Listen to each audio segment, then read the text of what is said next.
Report with Mickie K, Andy Williams, and Lennox Smith.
shine. Out of the ashes we rise. There's no one like you. None like you. Our God is greater. Our God is stronger. God, you are higher than any other. Our God is healer. Awesome in power. Our God. Our God. Our God is greater. Our God is stronger. God, you are higher than any other. Our God is healer. Awesome in power. Our God. Our God.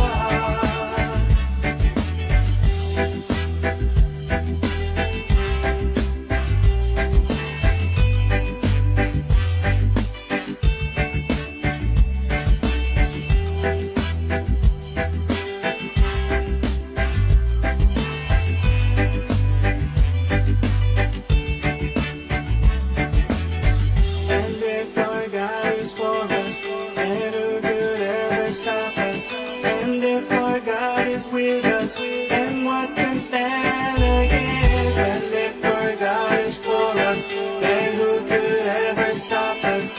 And if our God is with us, then what can stand against?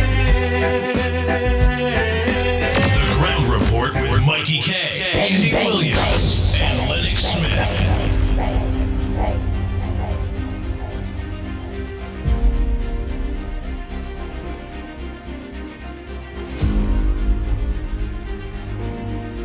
Yes, indeed. Yes, indeed. Yes, indeed. Yes, indeed. Yes, indeed. Pleasant good morning to all and sundry, east, west, north, south, central. Our friend Bago, and wherever you are streaming on the World Wide Web, pleasant good day to you. This is, yes, the Monday edition of the Ground Report. I want to say up front and categorically that well, first and foremost, our apology for not being on air in the latter part of last week.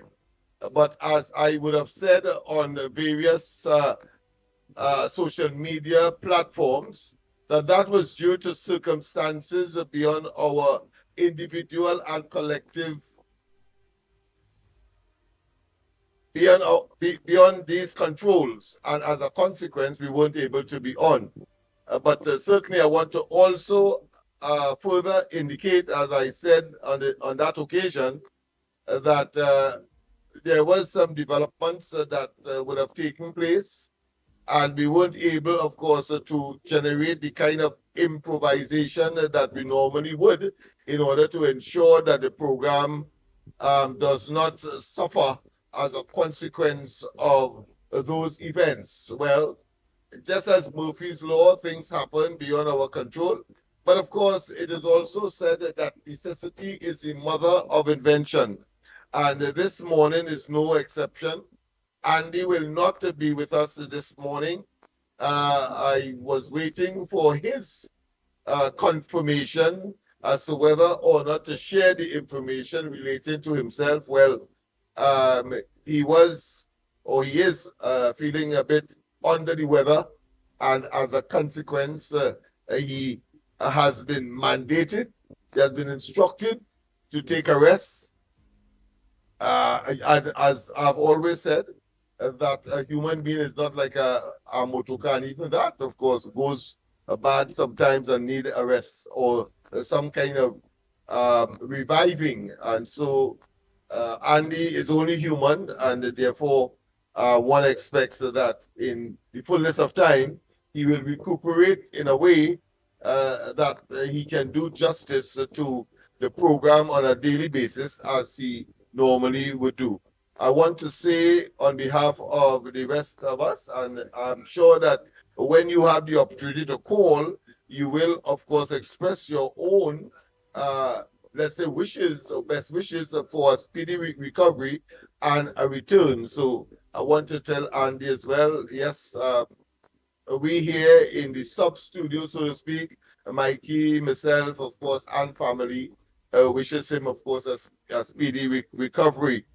I'm hoping that the week will not finish before we hear him or see him again on the program. But he have been given his instructions, and one has to respect that because the greater good really is that he can be up to par, to be at his optimum, to deliver to you.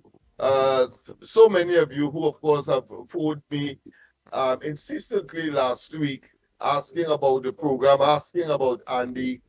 And I want to tell you, at this point in time, he was recovering from some rest that he has to get, and he has undertaken some tests and all of that to make sure that his health is where it ought to be for a program that is as dynamic, as hectic, and as versatile as the ground report has always been. So that being as it may, I want to tell you one time that the line is open, but only for today, and maybe the rest of the week in terms of WhatsApp calls only. In terms of your voicemails and so on, we will have the normal format. It's just that I will not be engaged, of course, in the very elaborate and meticulous acknowledgements that Andy is so well known for. So I will simply say welcome in Trinidad, of course, East, West, North, South, Central, our friends in Tobago, and wherever you are, streaming on the World Wide Web, a pleasant good day to you. Yes, this is the ground report. The WhatsApp number to call to leave a WhatsApp message, not the usual one, not the one that you see it flashing across the street, the screen, but this one, 326 4450. 236 4450. Take a note, write it down, commit it to memory. But that is the WhatsApp number to call if you wish to leave a WhatsApp message, voice note, so to speak, in order to have it aired during the course of the day. Let me also thank the director of course, the technical director for responding to our call. And as you know, Andy is situated in what we call master control. And without master control, none of us, neither Mikey nor myself, will be able to share our views or be with you, or you be with us on a daily basis on the ground report. I want to say as well, take the opportunity to thank all those persons who have, of course, made calls and, of course, give a certain amount of acceptance and agreement of the new format of the corridor transformation, which was aired last night as usual, and of course would not have been on air on Friday, but Sunday and Saturday and Sunday, which was last night, and then of course we are back on tonight. So that being as it with the same format where we have a children's session or children's segment, and then we go into big people, raw and unadulterated material. Let me put it that way.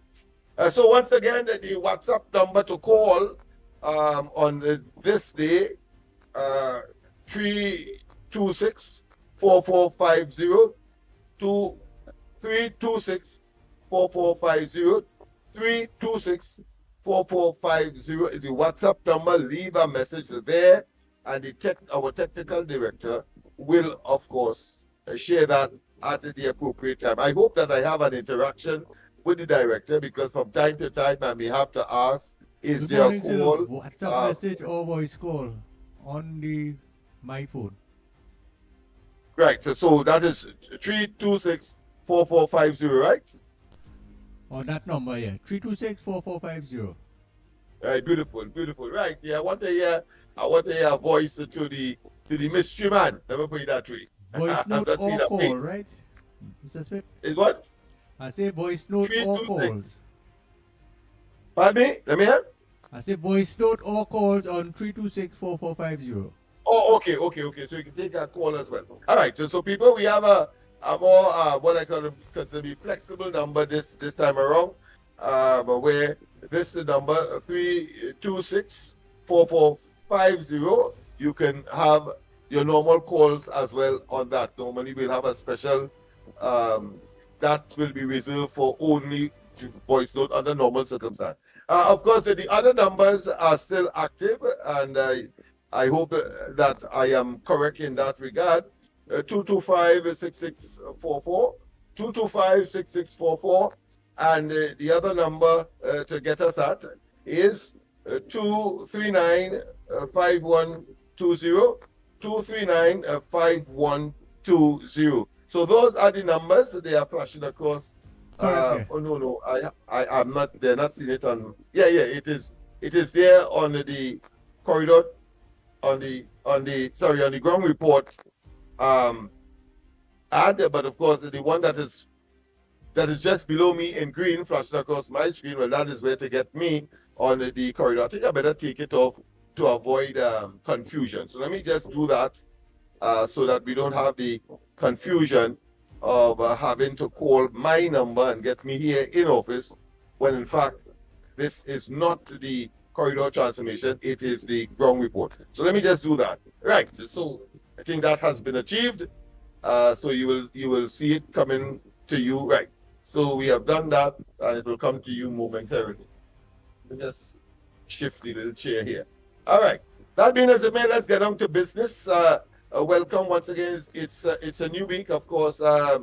Quite a lot of information to assess, quite a number of information to look at, and of course, the most important, I think, on the national scale is the presentation by the Honorable Prime Minister at the United Nations last week, where, of course, she gave not just a scintillating, but a very downright, frank, pragmatic address to the United Nations. So much so that global forum that looks at the achievements of leaders in the diaspora.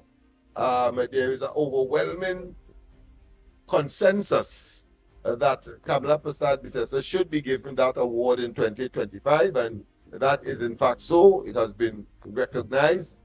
And of course, she beat back people like Mayor Motley and of course Ralph Gonzalez in St. Vincent. So Trinidad and Tobago is again making its presence felt on the world stage. I don't think Dr. Rowley got such an award. I may be wrong, but those persons who are in the know more than me, you can of course confirm or deny whether or not Dr. Rowley got a global award, whilst he was, of course, that particular award, whilst he was in office between 2015 and, of course, the latter part of and just before the calling of the elections this year. Elections having been called on the 28th of April and was executed, where, of course, the PNM was handsomely defeated. And put another way, the UNC and its coalition partners or coalition of interest overwhelmed with 26 of the 39 seats in Trinidad. So that being as it may, let us go straight to some other matters. But the other matters, of course, associated with that presentation, because we have to look at some of the aspects of the presentation that was made. What came out to me poignantly in my face, and I suppose you as well, is that she said in uncertain terms and consistent, even though, of course, Amy Brown, a former minister, who I consider to be disingenuous, and I don't want to say dishonest because I don't want to in any way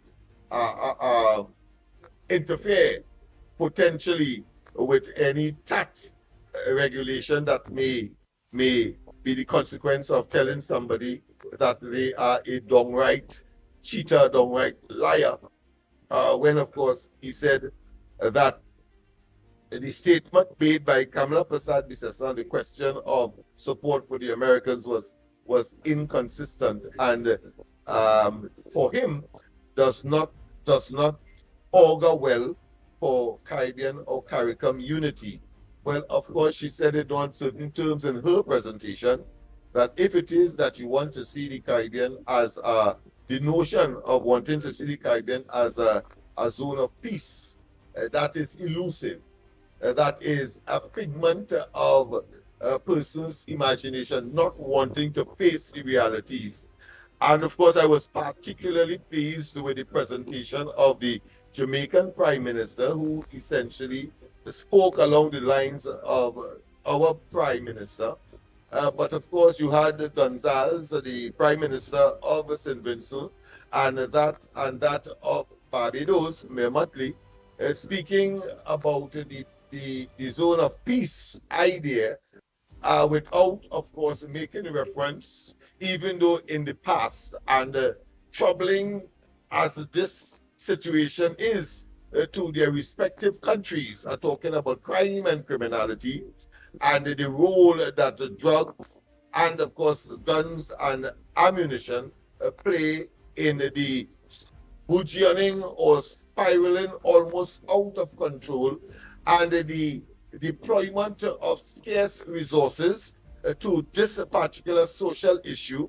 I'm talking about crime and criminality, gang warfare, etc. And then, of course, as if to make certain that her point will be forcefully accepted by the world body responsible for the assembly of world leaders in New York at the United Nations. She then, of course, made reference to Haiti, not in the usual context, which we all know that, of course, it is the poorest country in the Western Hemisphere, but also we know of the historical antecedent that has created that, colonial and otherwise. But the fact is that that place is over, should I say, oversaturated with, of course, gang activities, to the point where they are the ones that are in charge of that society, that country, much bigger than Trinidad and Tobago, but the gangs and the gang leaders are in charge. And therefore, in making her presentation with respect, of course, and in support of the present American administration and the president are talking about Donald Trump's actions in the Southern Caribbean against the drug cartels, and therefore that in itself suggests that these are gangs that are wreaking havoc in the Caribbean community, small island states such as Trinidad and Tobago, and the very St. Vincent and Barbados and Jamaica. Here it is. There are some leaders who would prefer to throw a blind eye to that for reason we can speculate, but in the realm of common sense and rationality and history. But we're not going to go there, because they did not say it is that, except that they are of the illusionary disposition that the area, that the region must be a zone of peace, suggesting no war, but and really suggesting as well that the Americans ought not to engage in the way that they have, while at the same time, ironically, just as Trinidad and Tobago, they too are benefiting from the lack of operation, lack of activities of the drug cartels that emanates from South America in particular. People could say what they want, that of course the Americans ought not to do what they are doing, because most of the drugs come from the Pacific side and not of the Caribbean Atlantic side, and therefore there is another agenda that the Americans are pursuing, that is not our business. And I want to tell the Prime Minister that in spite of the MSJ's statement of what I consider to be the usual obscurantist nature, where they will oppose to anything once, of course, Kamala Prasad Bisesa says it, or the UNC or the coalition of interest, they haven't, of course, worked themselves out of any runnings of the country called Trinidad and Tobago. I want to say this, be dismissive. In fact, I want to say that my party has already drafted a letter in response to the statements made by the MSJ. Of course, whilst they were attacking and they are opposed to the position of the Prime Minister, and therefore the country of Trinidad and Tobago, for which she won an handsome elections and have been given a mandate. They suddenly want, without being elected, to make statements that are contradictory and contrary to the statements that would have been made by the titular and the existential Prime Minister of Trinidad and Tobago, Mrs. Kamala Prasad Bisesa. Let us dismiss these, what I consider to be offensive and obscurantist elements that really and truly doesn't have Trinidad and Tobago at. Why am I saying that? I am saying that simply because, and the line is open, people. We will take your calls. The director will tell me if you are ready. I'm not going to belabor any particular point because God knows, we too miss you over the ending of the last week, and of course, this is the first opportunity we have to interact after, for some, the loss of their cup of coffee, some people say, on mornings, temporarily, of course. But I want to say that Kamala Prasad Bisesa has acted in Trinidad and Tobago's interests. That's the point I am making. So that when the Americans come down south, whether they should go into the Pacific Ocean is irrelevant to us and our interests, because it means, therefore, you do not have to employ our marine assets, the Coast Guard, our law enforcement agencies, and so on. Less money has to be put into that because they have been engaged in an activity that we are vicariously benefiting from, meaning that we cannot secure our borders. We have not been able to do so 100%. Neither, of course, as complained by these prime ministers and these governments, whether it's St. Vincent, St. Lucia, Dominica, Barbados, Jamaica, they have not been able to do so, but the actions of the Americans will certainly vicariously or indirectly benefit us, and therefore that is what is called a symbiotic relationship or a symbiotic event, meaning that it exists for our mutual benefit, so that there is less drugs remaining or passing through Trinidad and Tobago's waters, and there will be less, of course, guns and ammunition staying in Trinidad and Tobago, so that it will now become difficult for those who are engaged in criminal conduct, whether they are gangs or otherwise, to engage in their nefarious, harmful impact on the society called Trinidad and Tobago. And indeed, I want to say, if they refuse to say it and acknowledge it, that the benefits will also be derived from that action to the Vincentian people, the St. Lucian people, the Barbadian people, and the Jamaican people, and every single English-speaking Caribbean country that is either part or partially part of CARICOM. So let us not waste time. That's saving us a lot of monies that we do not have. And I'm sure I would see part of that benefit being reflected in the budget to come. Some say that the government will I understand that the announcement will be made today, but some speculated it will be around the 6th because of the legal constraints or time frame in which a budget must be presented in Trinidad and Tobago. But that being as it may, the fact is that we don't have to. Yes, there are fallout as everything else. Fishermen are reluctant, if you want to call it in some instance. They are hesitant. They have a sense of trepidation, fright to go out there and ply their trade.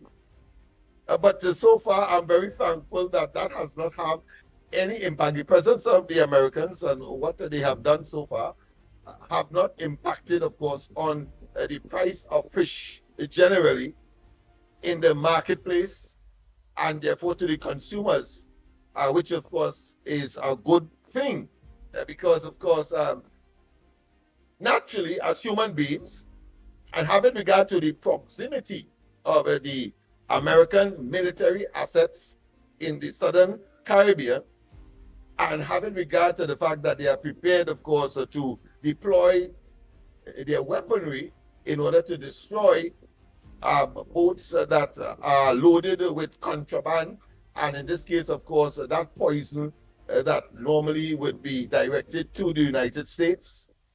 And we have had enough information to suggest, and let me say this, it is a frivolous, it is a ignorant, and ignorant here means lack of knowledge. And by people who either would have informed themselves but wanted to mislead, or people who may not be informed and therefore they make statements such as those fishermen who, of course, ply their trade in the pirogues and so on around Trinidad and Tobago will be targeted. No, it doesn't happen like that. The American Navy and the Army is probably one of the best in the world. They have all the technology, second to none in the world. And therefore, I would advise those who are, including, of course, the fishermen, the fisherfolk, to do not be perturbed, because the technology that is being deployed, if you have nothing to hide, if you have no contraband of the type that is on your vessel that the Americans are in search of and want to eliminate from this region, emanating from the cartels or elsewhere in South America, you have nothing to fear. You see, because they have listening devices that will, of course, listen to the conversations. They have listening devices that would make certain that whatever language they are speaking on whatever vessel that is carrying that particular poison or set of poison, whether it's cocaine, whether it's marijuana, whether it's amphetamines, etc., they will know because they have the technology. So they have not targeted these vessels by accident. I'm sure that whilst that was happening, especially in the first instance, that there were many other vessels there, but their technology was able to zero in. And those of you who are familiar, as I have made myself to study what are the elements, the ingredients that will cause a particular boat to be blown up by the United States. It's very complicated. There's several levels of security, what I consider to be standards that you have to go through in order for a decision to be made to engage in that way. So it is not by accident. There is a surveillance flying objects, let me put it that way. You have your drones. You have information by way of satellites. you have information beaming back to the United States in wherever the headquarters is located, to make certain they could see in the night as well as in the day. They could see as good in the night as they could see in the day. So if you're fishing in the night genuinely, or you're fishing in the day, they are going to know if you have narcotics or contraband of the type that they believe they have a duty and responsibility to protect their citizens from back in the United States.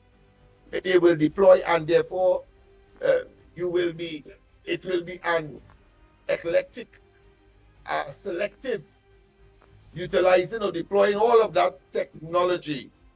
So do not be too perturbed by those whose agenda is one that speaks to a zone of peace, when in fact, as the Prime Minister has said, we are really have been over many decades now, have been battling with a war that killed our people in various dimensions and manifestations, whether it's the drugs itself, whether it's the byproduct, meaning that the guns that we do not produce here and ammunition that we do not produce here remaining here, getting in the hands of what I consider to be unscrupulous and nefarious elements who do not want to, of course, conform to the rules and the rule of law, and engage, whether it be in the form of home invasions, or whether in the form of robberies, whether in the form of kidnappings, etc. And we have had, God knows, too much of that not to be appreciative of the efforts of the United States in these parts. And as I said, vicariously, we are able to benefit from it. Otherwise, we would have to deploy the financial and marine and military and law enforcement assets with very scarce these days financial resources. And even if it was not scarce, if we are benefiting from such a deployment of the Americans, you may want to say, I would go as far as to say, parasitically want to live off the efforts of the United States in these parts, in terms of getting rid of that curse that is, of course, the drug cartels and the poison that they produce on its way to the United States ostensibly, but we still benefit, or should I say benefit? No, we still have the repercussions here. Then, of course, I say to Kamala Prasad-Bissessar, that makes a lot of sense. That makes a lot of sense. I thought it was important, of course, to raise that issue because it is a topical issue. It will be one in the Caribbean, and there are different sides of the argument. But what you cannot, of course, obfuscate, what you cannot avoid, is the fact that action indirectly and directly benefits Trinidad and Tobago, having regard to the scourge. Remember, she said in some term that over 25 years, the number of persons that would have expired as a consequence of murders in this country equates to about 1% of Trinidad and Tobago's population. She said all of that. Who in the right mind as Trinbagonians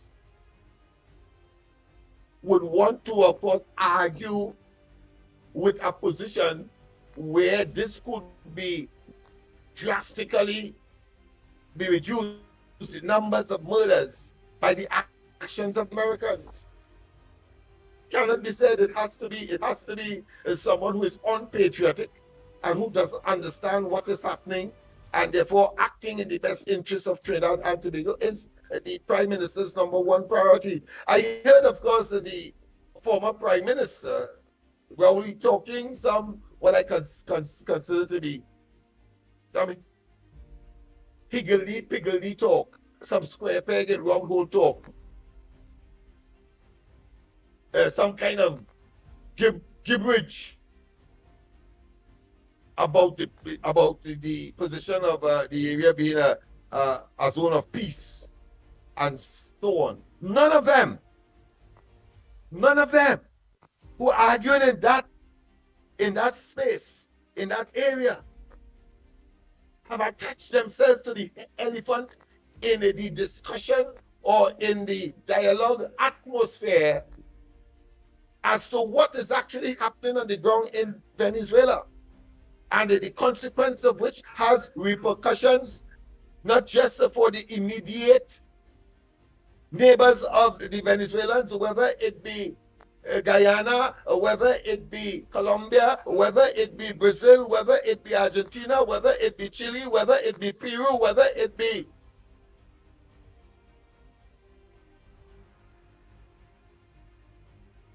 all of the other neighbors that form the South American continent. None of them have spoken of the concern with respect, of course, to the undermining and the non-delivery or the non-presence of the democratic process that the Maduro administration claim, but in practice engage, of course, in dictatorial and autocratic action as they seize, they commandeer the apparatus of state, something that Rowley tried between 2015 and the 28th of April this year. Seize the apparatus of government, and therefore, of course, engage in what is called autocratic rule.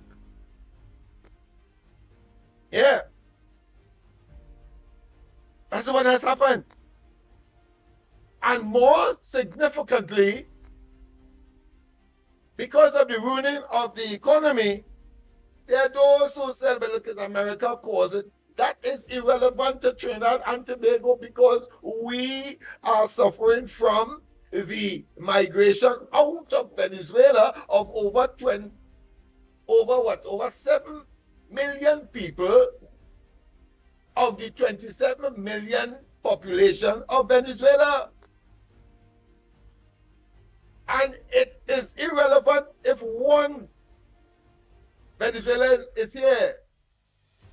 One, but we know about is about 100,000. We see them too frequently not to be that naive to say it's about 40-something thousand, as Rowley and they would have tried to insult us with. But the fact of the matter is that they are consuming limited resources that we have, utilizing our hospital, utilizing indirectly the huge food import bill that requires the use, deployment, acquisition of foreign exchange, $46 billion in import, when a tin of sardine that we do not produce here, or a tin of corned beef that we do not produce here, or even sugar, rice, or flour. We produce the flour, but we do not produce the raw material for it, the wheat. That comes from other countries. So therefore, when they are here, they consume that. If we have less than that, 100,000 here, it means therefore what we import with scarce foreign exchange will last a little longer in the 1 year. And I want to also say, by extension, if circumstances would have improved in Venezuela, if they would get and realize their true potential as an economic giant in this part of the world, because they have the largest deposit, arguably more than that of Saudi Arabia, and therefore oil, even though of course it is considered to be heavy crude, but difficult of course to refine, but the fact of the matter is that they are.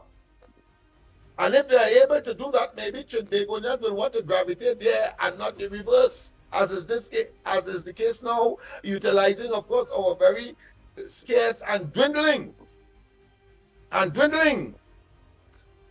foreign exchange understand the repercussions. So those persons who are against the Prime Minister and saying that somehow she doesn't understand what she is doing, I say that is an exercise in futility, and it is wishful thinking on the part of those. And even worse, is an exercise in ignorance of the highest degree. Ignorance of the highest degree. If they really are genuine about their incongruent analysis, a total antithesis as to what the reality is and the impact of the Venezuelan society and the administration there on Trinidad and Tobago. And therefore, she must be given kudos, and that global organization, I wanted to put it next to my picture here to let people appreciate what we are talking about. But they see what the average Trinbagonian would have seen. They understand that Trinidad and Tobago's best interest was being sought by the Prime Minister of Trinidad and Tobago current, and one can of course make the comparison with that of her immediate predecessors. I say her immediate predecessors. I'm talking about Rowley, and I'm talking about ephemeral or temporary as it was. I'm talking about Sturgeon. And I don't have to argue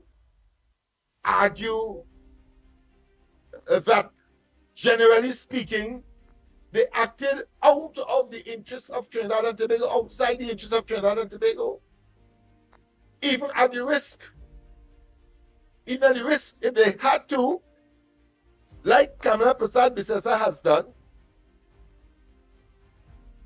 of offending or taking a different view from that of some of their CARICOM partners. I want to tell you this, however. All the talk they're talking. Guyana has not taken that position. In fact, it is clear by their conduct. They are thanking Trinidad and Tobago for the stance that they would have that we would have taken. Again, that in itself is benefit to Trinidad and Tobago. Guyana is the fastest in the world. I'm talking about it.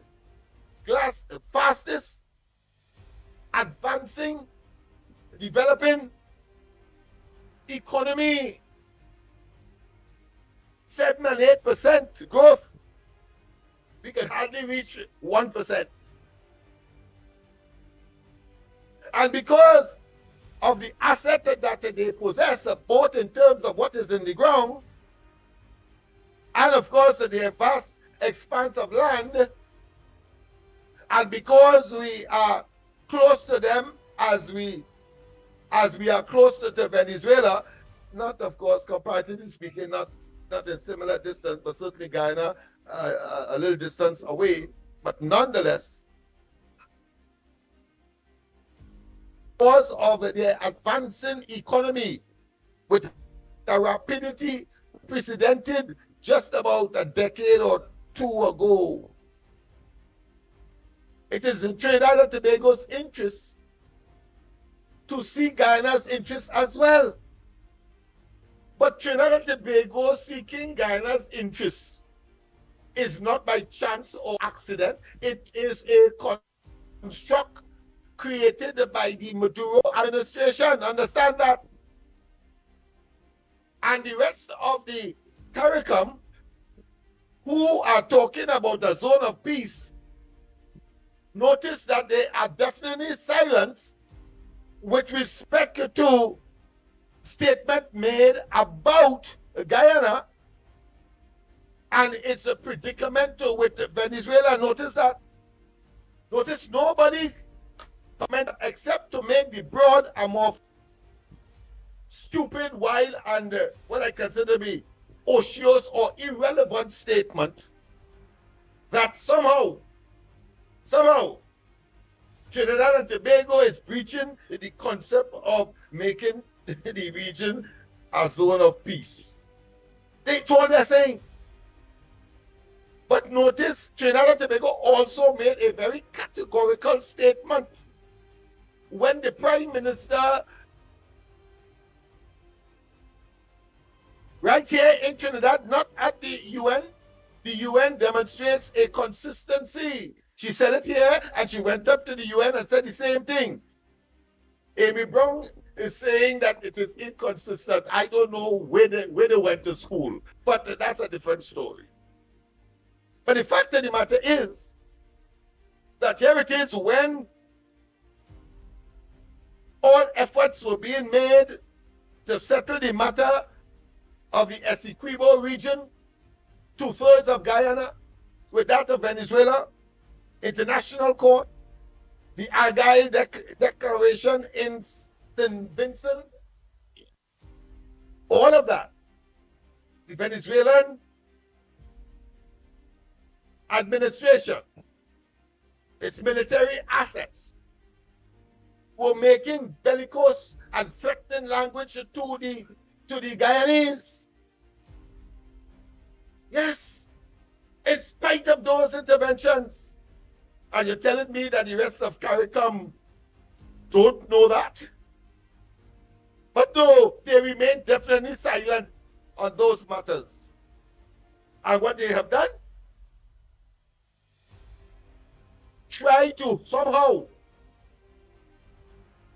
generate a square peg and round hole argument that Kamala Persad-Bissessar, when she said that if Venezuela goes into Guyana's territory, inclusive of the Essequibo, Trinidad and Tobago will allow, once they ask the United States to launch whatever repulsion that is required, whatever counter action that is required, so that the Venezuelans get the hell out of Guyana. That is what she said. But you notice nobody, whether it's João Gonzalez, whether it's the Barbadian Prime Minister and so on, whether it's our own former Prime Ministers, have broached that issue. And why they cannot broach that issue, frankly, and that is because of the flawed concept that the place must remain a zone of peace. That is amorphous.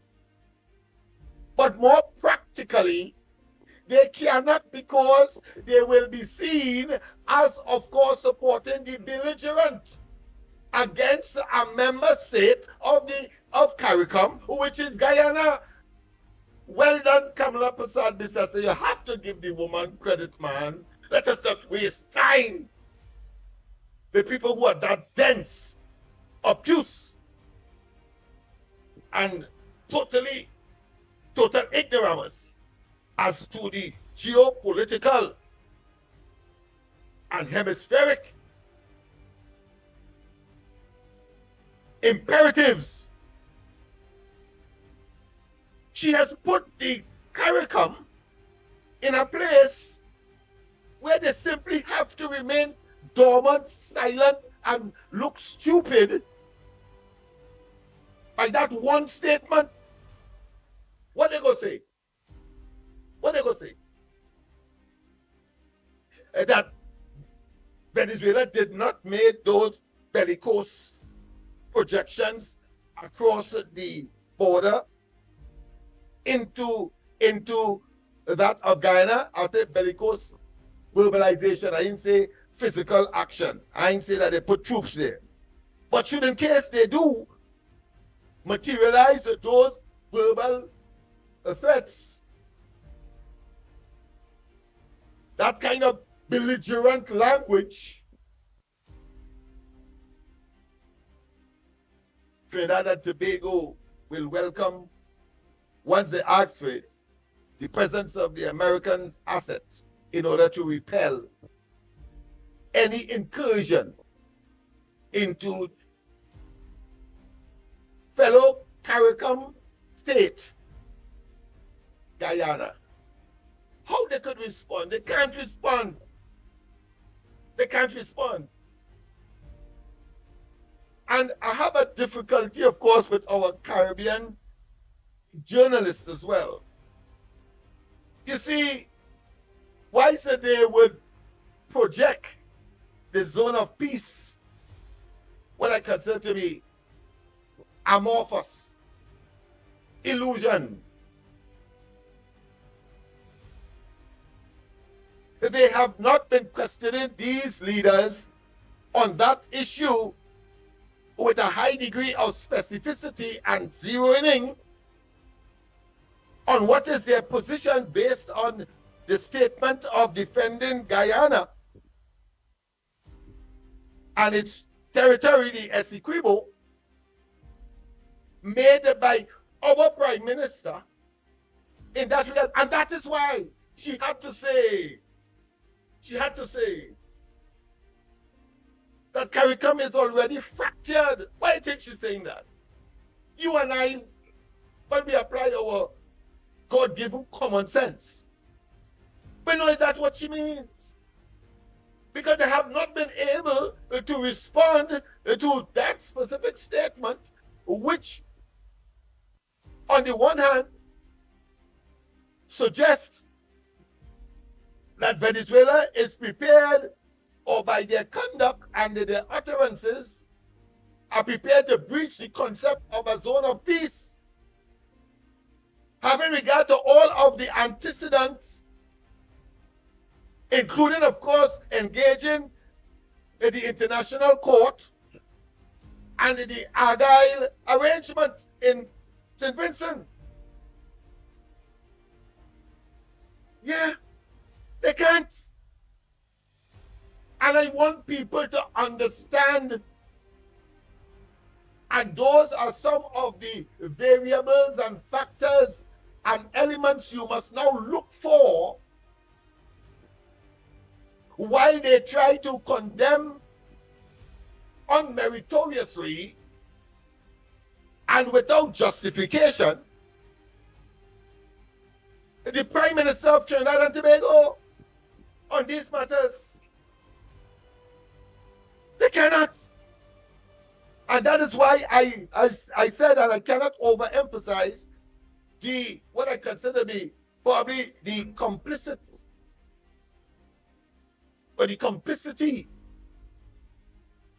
of the regional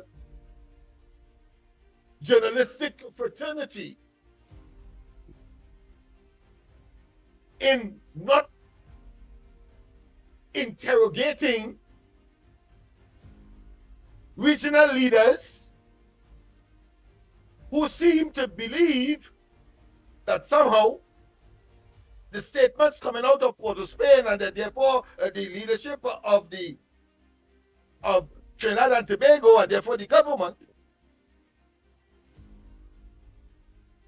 that it is fracturing a unity in itself, is elusive and amorphous.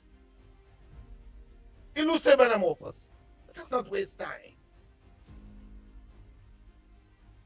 I trust that kind of analysis will benefit, of course, all and such. And I would love to hear your own responses. I have not gotten a call from the director as yet in terms of calls. Remember the numbers to call. Right now, you can get me at. I know that some of you are maybe preparing your voice notes, but don't forget the voice note. Voice note will be noted on the following number. A new number, only for the little period that Andy is not here. And don't forget, of course, Andy is a bit under the weather and he's recuperating. And therefore, yours truly, as typical Boy Scouts, so we are here for any weather, every weather, on all occasions. So we are going to, of course, have a program irregardless. The number to call, of course, to give your voice notes are 326, let me repeat, 236-4450, 236-4450. From what I have gleaned, that the technical director that is substituting today, that seems to be, he has access to that number. So once again, 326-4450, 326-4450, that's the number to call, and you can call on it as well. He will inform me as to whether or not someone is on the line. And then, of course, you have the regular numbers for the regular people who have committed this to memory. 225-6644. You have a caller on the line, please? Oh, we have a caller? Thank you very much. Go ahead, caller.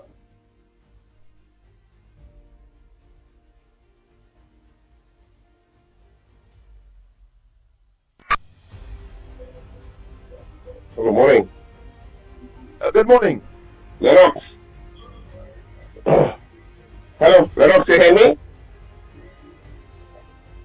Hello. Lennox. Hello, Lennox. Lennox. Hello. Lennox. Go ahead, caller. Go ahead.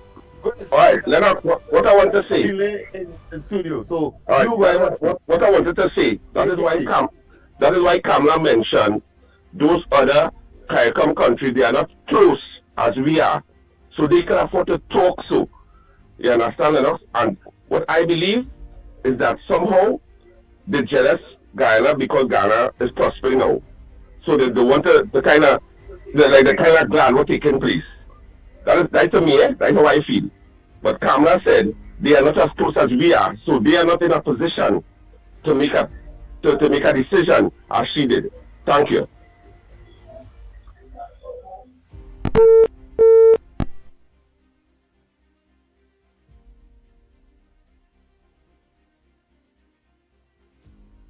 Okay, Lennox, you could go ahead.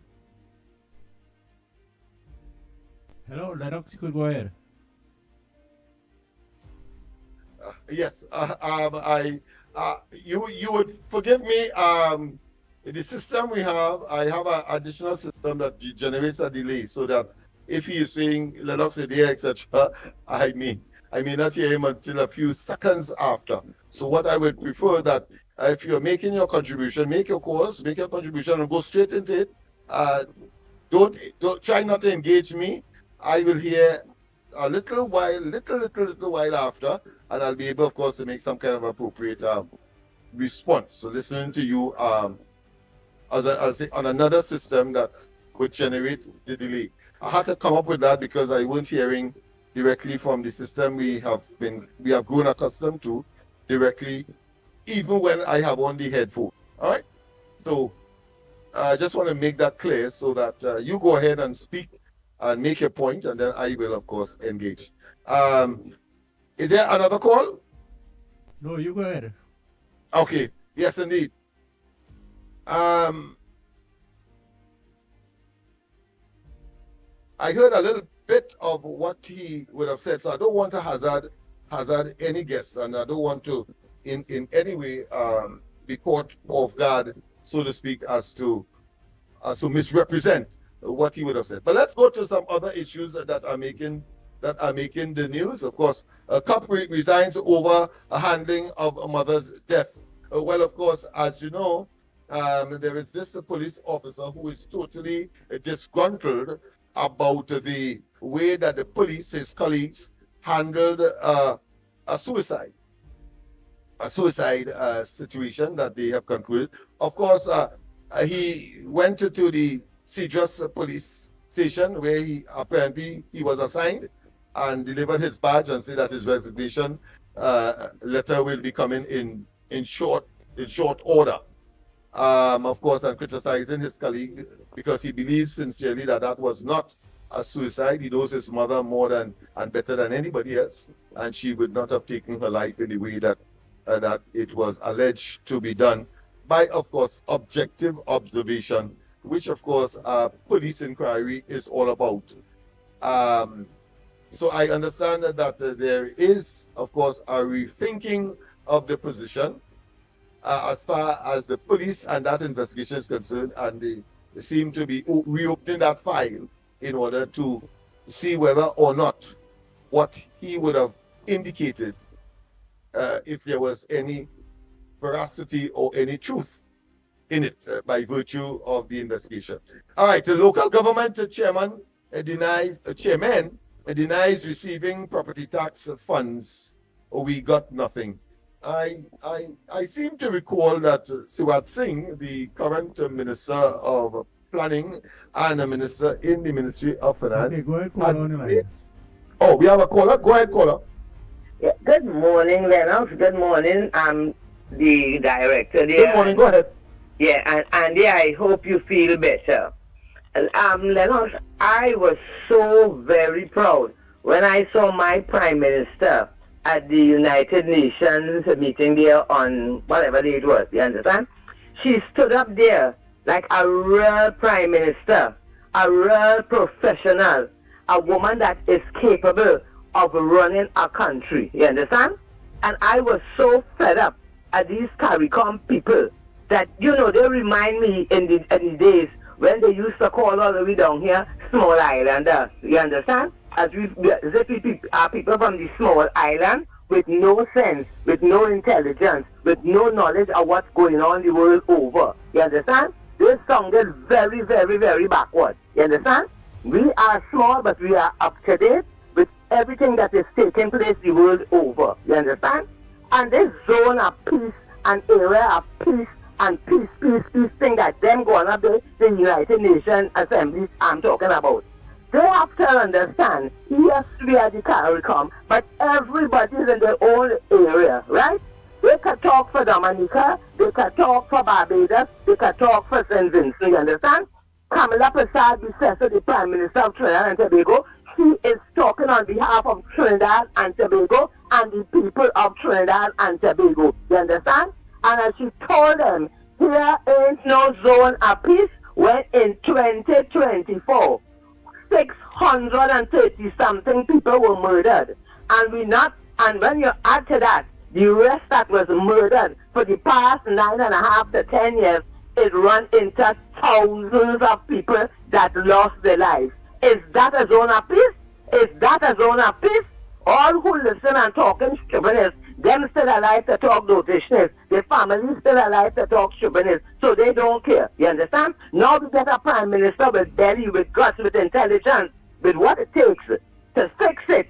You understand? She's not a shooing, beating around the bush Prime Minister. She calls a spade, straight and direct. And that is what a lot of them don't want. This is no time for games. We had enough time for games. It is serious business. We have a country here, or I don't know whatever you want to call it, that has to be fixed. You understand? And the way it can be fixed is not by sitting down and beating around bush, it's like by being straightforward, right?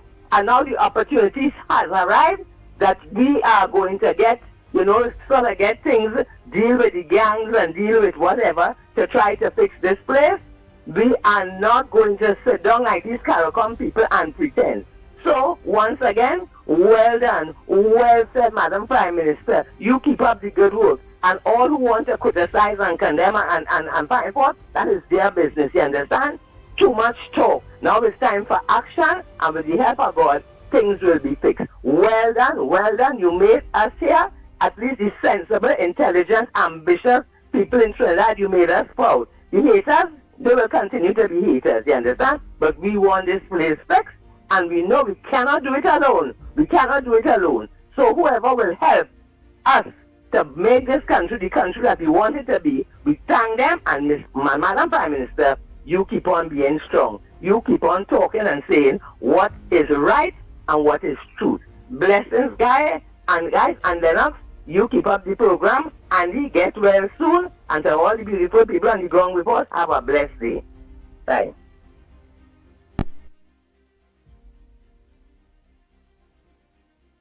Yeah, you could go ahead, Lennox. Yes, indeed. Well, I heard all of what the caller would have said. What happened? Like the camera gone. All right. Well, I'll talk in the meeting. No, I'm all right. Yes, indeed. But of course, the caller is correct. I mean, and of course, she echoed what I generally said earlier, and it shows that the level of intelligence of the callers, and I've been saying that, especially when I remain silent for lengthy periods of the program. I probably because of the teaching background that I come from. You listen and listen and listen, and at the end of the day, you are able to make decisions if, of course, that is one of the objectives. But the fact of the matter is that there are people who are very, very familiar and have been read, they have read, they have analyzed, and they understand the complexities and the intricacies of local as well as regional, hemispheric, and more importantly, of course, the different or diverse positions of members of CARICOM. And therefore, she was correct. You're quite right, caller, Miss Woodbrook in particular in this case, that, of course, she called a spade a spade.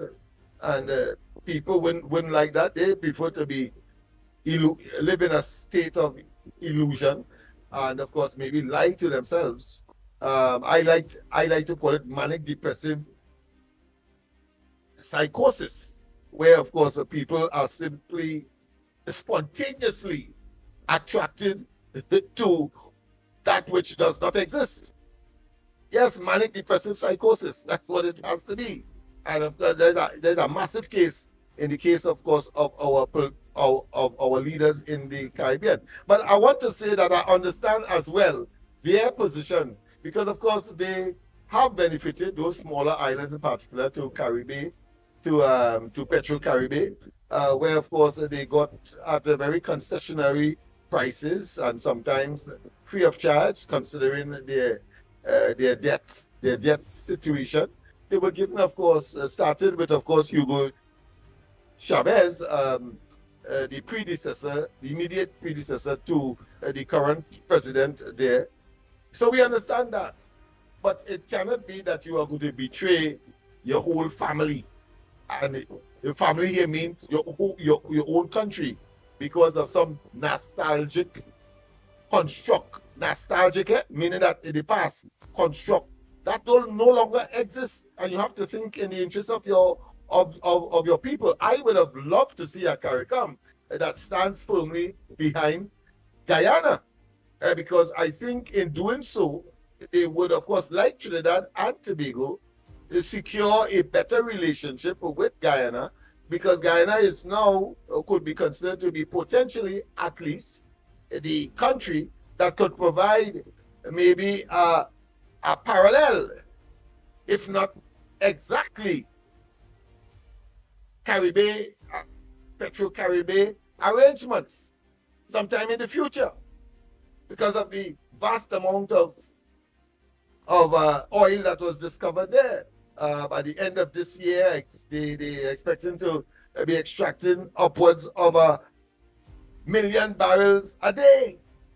That is tremendous. And no country in the Caribbean, especially where Guyana is a member of CARICOM. So they are closer to Guyana, and Guyana, vice versa, is closest to them than anybody else. Why would you remain silent? And why would you criticize the present Prime Minister for seeking Trinidad and Tobago's interest in that very same regard? Is it that they want Trinidad and Tobago to speak for them? Why they handsy-pantsy with a dictator who has caused, of course, some 7 million of his people to leave there and created havoc not only for Trinidad, but the other Caribbean countries as well. But that being as it may, local government chairman denies receiving property tax funds. We got nothing. But of course, Sir Singh, the Minister of Planning and Minister in the Ministry of Finance, did make reference to that, I think, in a question time situation or scenario.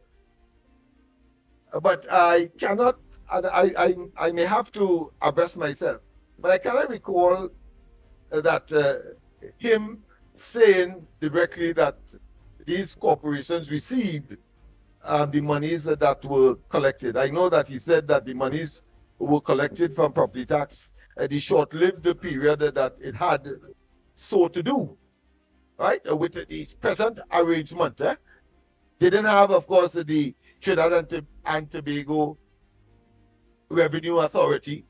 The same Inland Revenue, the Board of Inland Revenue employees, is they who collected it in the various offices across the country, right?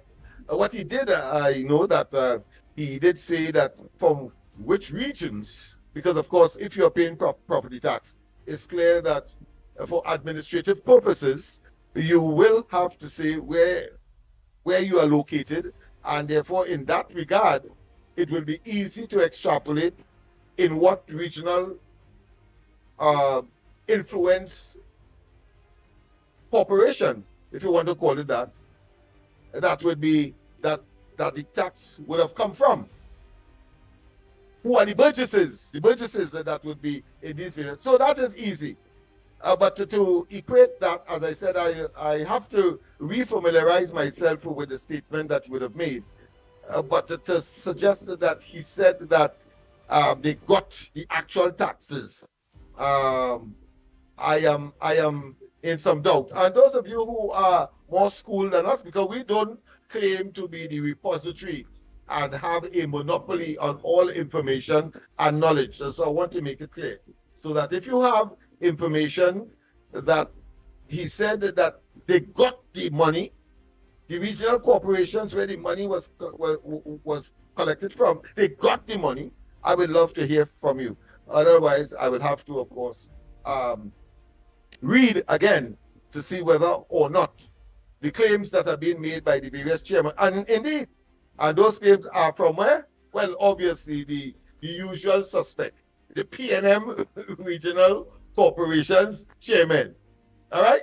So therefore, when them speak anything PNM, of course, you have to take it not just with a pinch, not just a spoonful, but with a truckload of salt, because they always do something to try to, of course, gain some elusive political advantage. Of course, the lines are open. We continue, of course, to take your calls.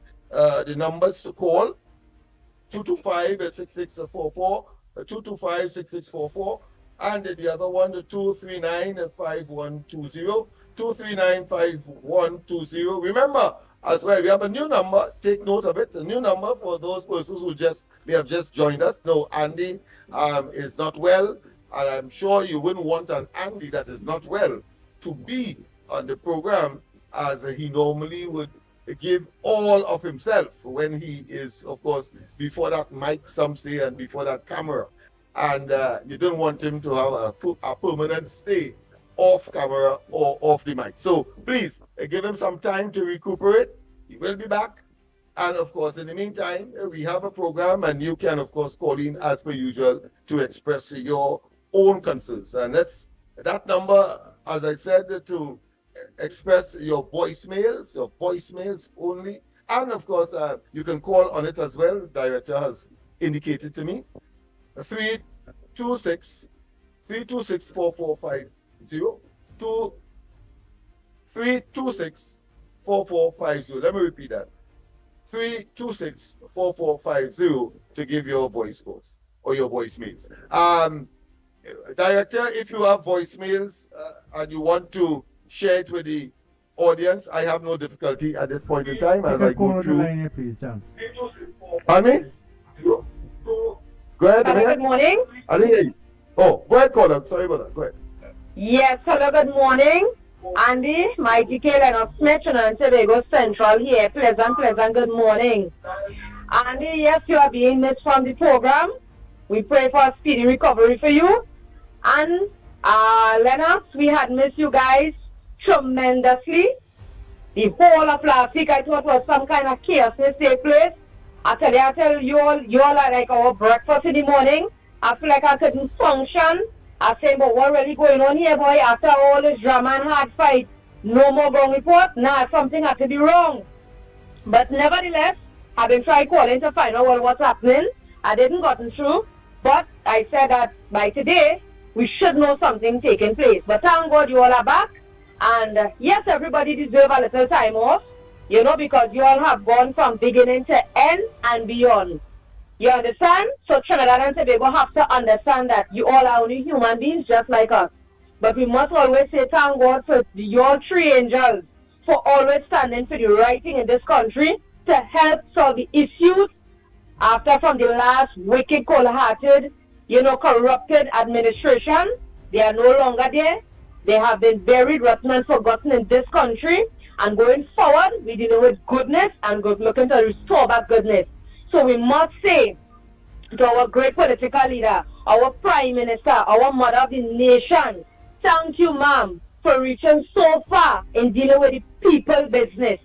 So far, so good. And may God continue to bless you and all the ministers and them of doing this right justice to the people of this nation. Because when I'm telling you, Lennox Smith, people, I looking at the comments on social media, people said I have never known to themselves. Now I'm telling you about hardcore supporters of the past administration, which was PNM. And they understand fully what our Prime Minister is doing for this nation. What it is she's seeing about the people, her people in this country, her business in dealing with the people. And this is what we call good governance. This is what we call good leadership. This is what we call a Prime Minister of a nation. You hear what I'm saying, Trinidad and Tobago? This is all that we have ever wanted and dream of having a right leader in the right place to deal with the people business. Everybody will see what they need to get in due course. You understand what I'm saying, Trinidad and Tobago? Everything will happen in a magic one. Everything takes time, and just be a little patient, as they say. You understand? Good thing come to those who wait. You understand what I'm saying? And Lennox Smith concerned about this young man who had lost his mother in this dramatic way. It is very, very sad. And he did a right thing too. Because I'm telling you, something definitely has been wrong with the services in this country. This has nothing to do directly with the government. Right? This is have to do with the people and them in position in high places like, you know, in these military places and whatnot. Because just after yesterday, Trinidad and Tobago, I'm looking on our social media, a video on social media, where a soldier person, I believe he said he's on some leave or some kind of thing, so he was speaking out about the amount of atrophy taking place inside the defense force. He said, try and not to, how I should say then, Lennox Smith. He said, so they don't to try to disturb him, because the amount of things that he has to expose. And I tell you all, it's a lot of fight on concerning these type of position and these jobs and them. You understand what I'm saying?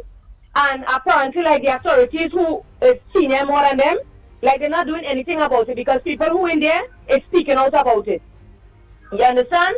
So we don't know what best our minister or our government could do by hearing these defense force workers and them, however you want to call them, soldiers or army or police, turnkey, whatever it is. You know, they are still human beings at the end of the day. Right? What I'm trying to say is that people just need to take time and listen to the cry out of these staff and them in these places and them, because at the end of the day, they're trying their utmost best as well too. But the ones who are above them, is their whole different chaosness. And it's really good to be hearing their cries out, because at the end of the day, they're the ones who stand in to defend Trinidad and Tobago. But we want them to do it in the right way. It have the ones who do the work. That's what I say from the past time, and I'll say it again. Not the whole apple is be bad. Not the whole bunch. It is always have one to spoil the whole bunch. And if it's a pinpoint and deal with the issues inside the dance, then therefore we should be in a better place. You understand? So this is my little front when I issue Trinidad and Tobago concerning about the young man Lennox Smith. I felt sorry, condolences to him. My heart goes out to him. And I wish that he can get some sort of speedy recovery and comfort to his situation. Because, I mean to say, that's his mom. And if he knows himself and he knows his mom more than anybody else, why anybody should judge him and say, well, yes, his mother was so, and X, Y, Z. That is wrong, right? All he's crying out for is for the raw truth. And Trinidad and Tobago, we should give him that support, because it's very heartbreaking to know, you know, you lost a parent in a gruesome way like that. It is very, very heartbreaking. And we need to be, as you say, look out for one another. Because at the end of the day, you see something, say something. That woman could never climb that height of that tree. Common sense made before book. Right? Whoever did that person wrong, trust me, the day will come. And that goes out to everybody who has facing lost a family member in whatever way. It is very, very sad. Just remember, when you do somebody something, it is going to come back 10 times worse than what you did to that person. Pray for forgiveness and beg and plead and ask God to forgive you. Because let me tell you, every wrongdoing is being written down by the real judge and jury. So just remember that. You understand what I'm saying? He's hurting and he's hurting very bad. And he's in a lot of pain as well. So you can see what he's speaking, Lennox Smith.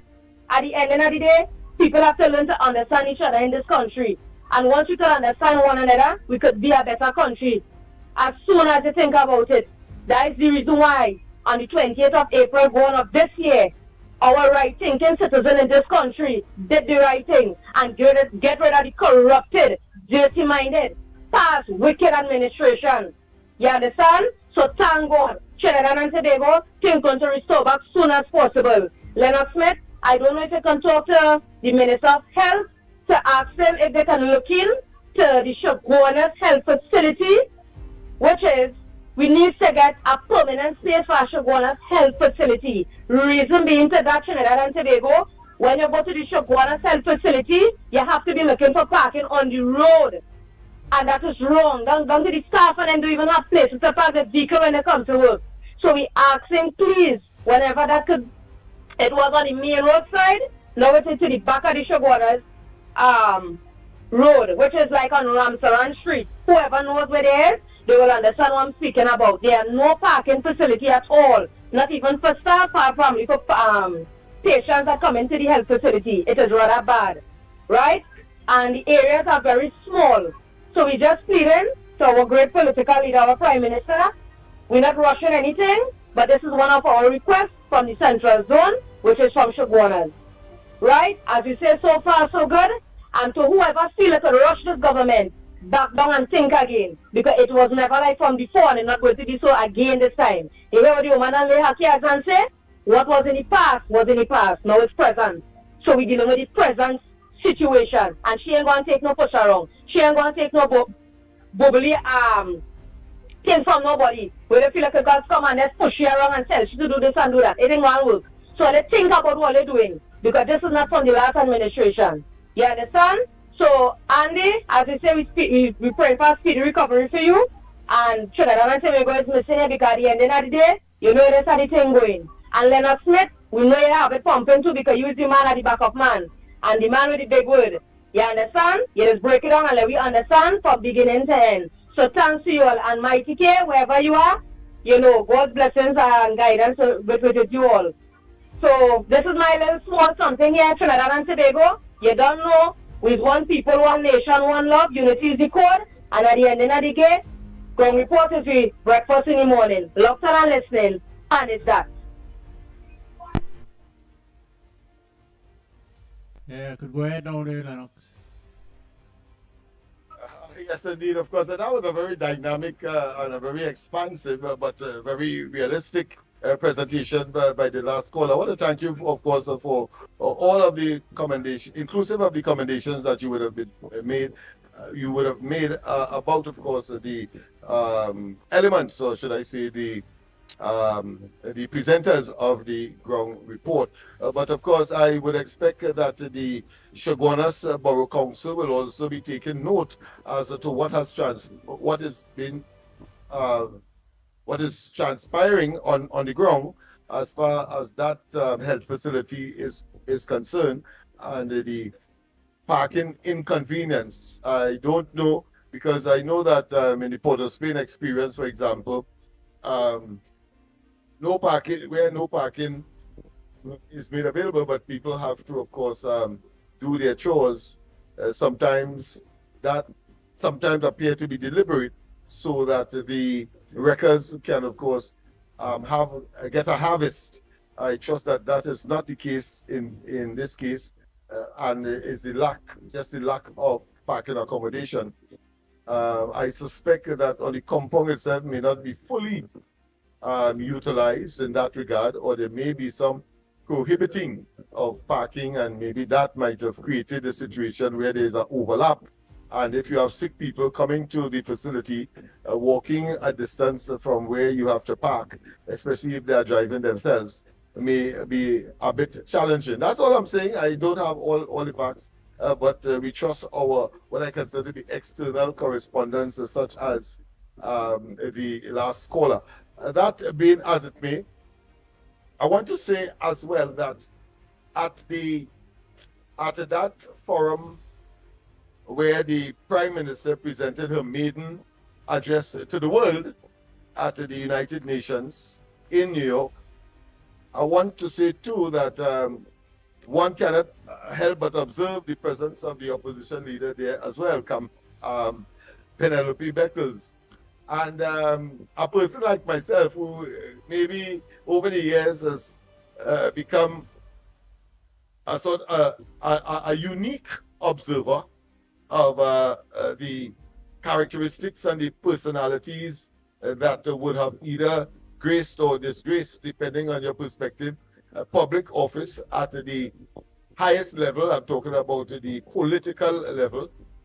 I see a similar pattern in previous leaders that this particular opposition leader is pursuing. We had the situation where uninvited, I'm not saying that she was not invited to the United Nations where she was, because I, for example, would get an invitation to the Inter-American Development Bank, of course, meeting where, of course, NGOs and other stakeholders will be invited to discuss matters that will feed into the substantive discussion in the substantive meeting of the heads of the various regions relating to that bank. So I am very familiar with how these meetings are structured. They normally will have a pre-forum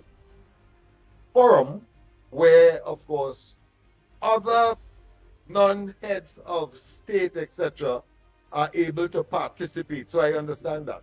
But the point I am making here is that we have seen a pattern of conduct of the opposition. When the PNM is in opposition, they literally, of course, impose themselves.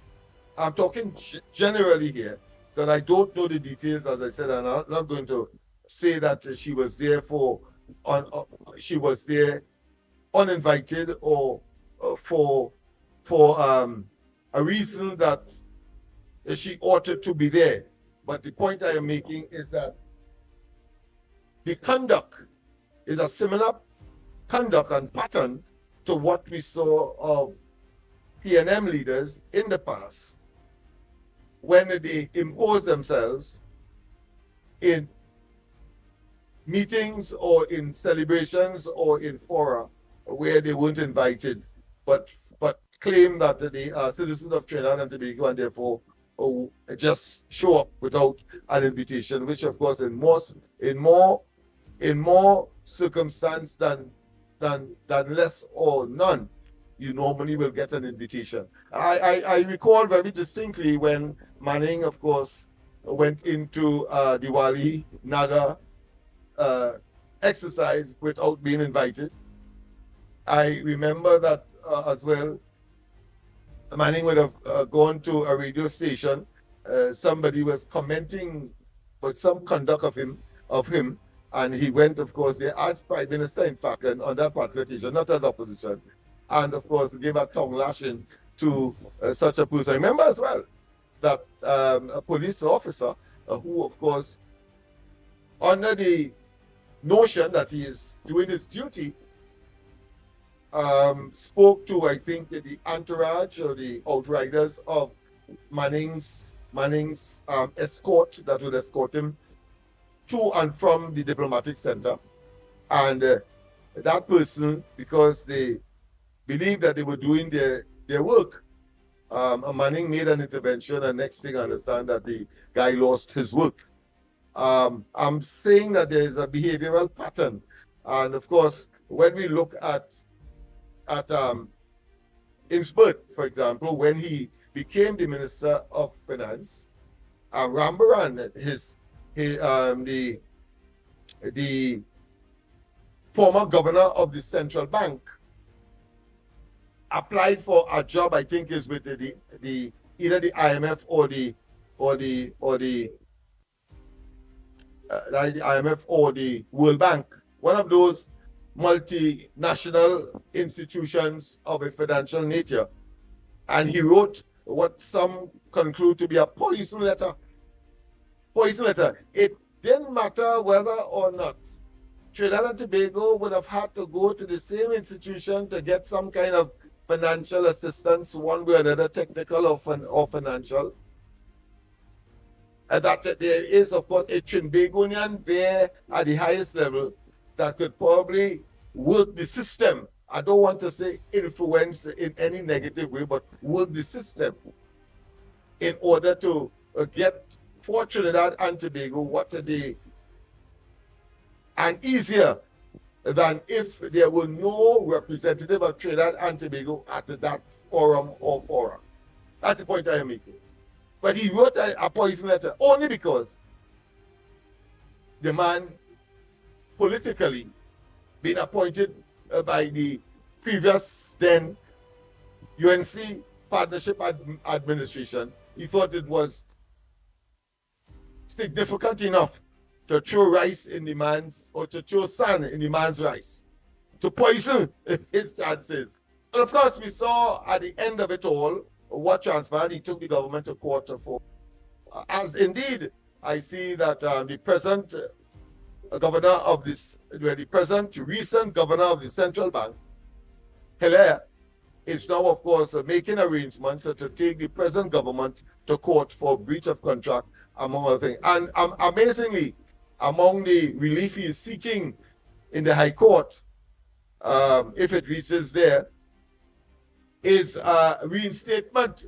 A reinstatement, I mean, come on, I mean, that and a pink donkey you'll never see, but he puts that in there, suggesting to me that, I mean, the man seems to be paranoid with the position of governor of the central bank, because, I mean, I don't see how he expects to go back there and the court making a decision to force the present government to replace Larry Hawaii, who has replaced him, Kerr, an appointee from the PNM government, to go back there, utilizing, of course, the processes of justice and the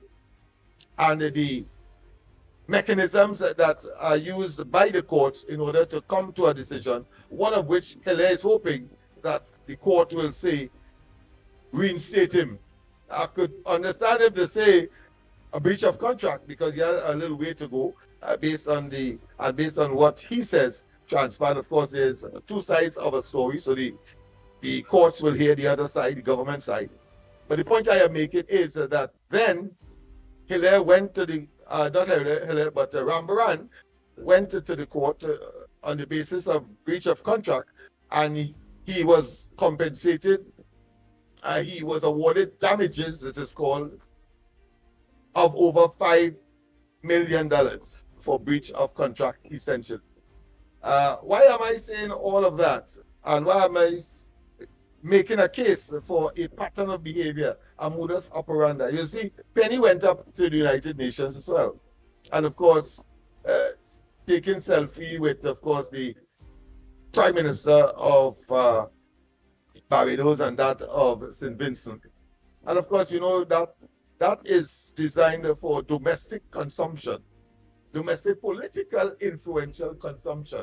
Let us not get away from that. These people do that not by accident. It's always to try to get into government.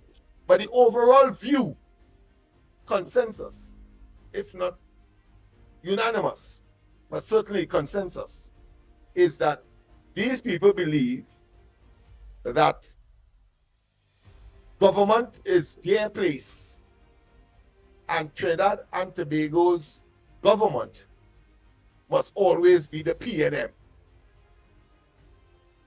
And that is why they are emboldened and why they conduct themselves in such a way. You saw them with respect to the sudden love for CPEP workers and URP workers and forestry workers. You saw it.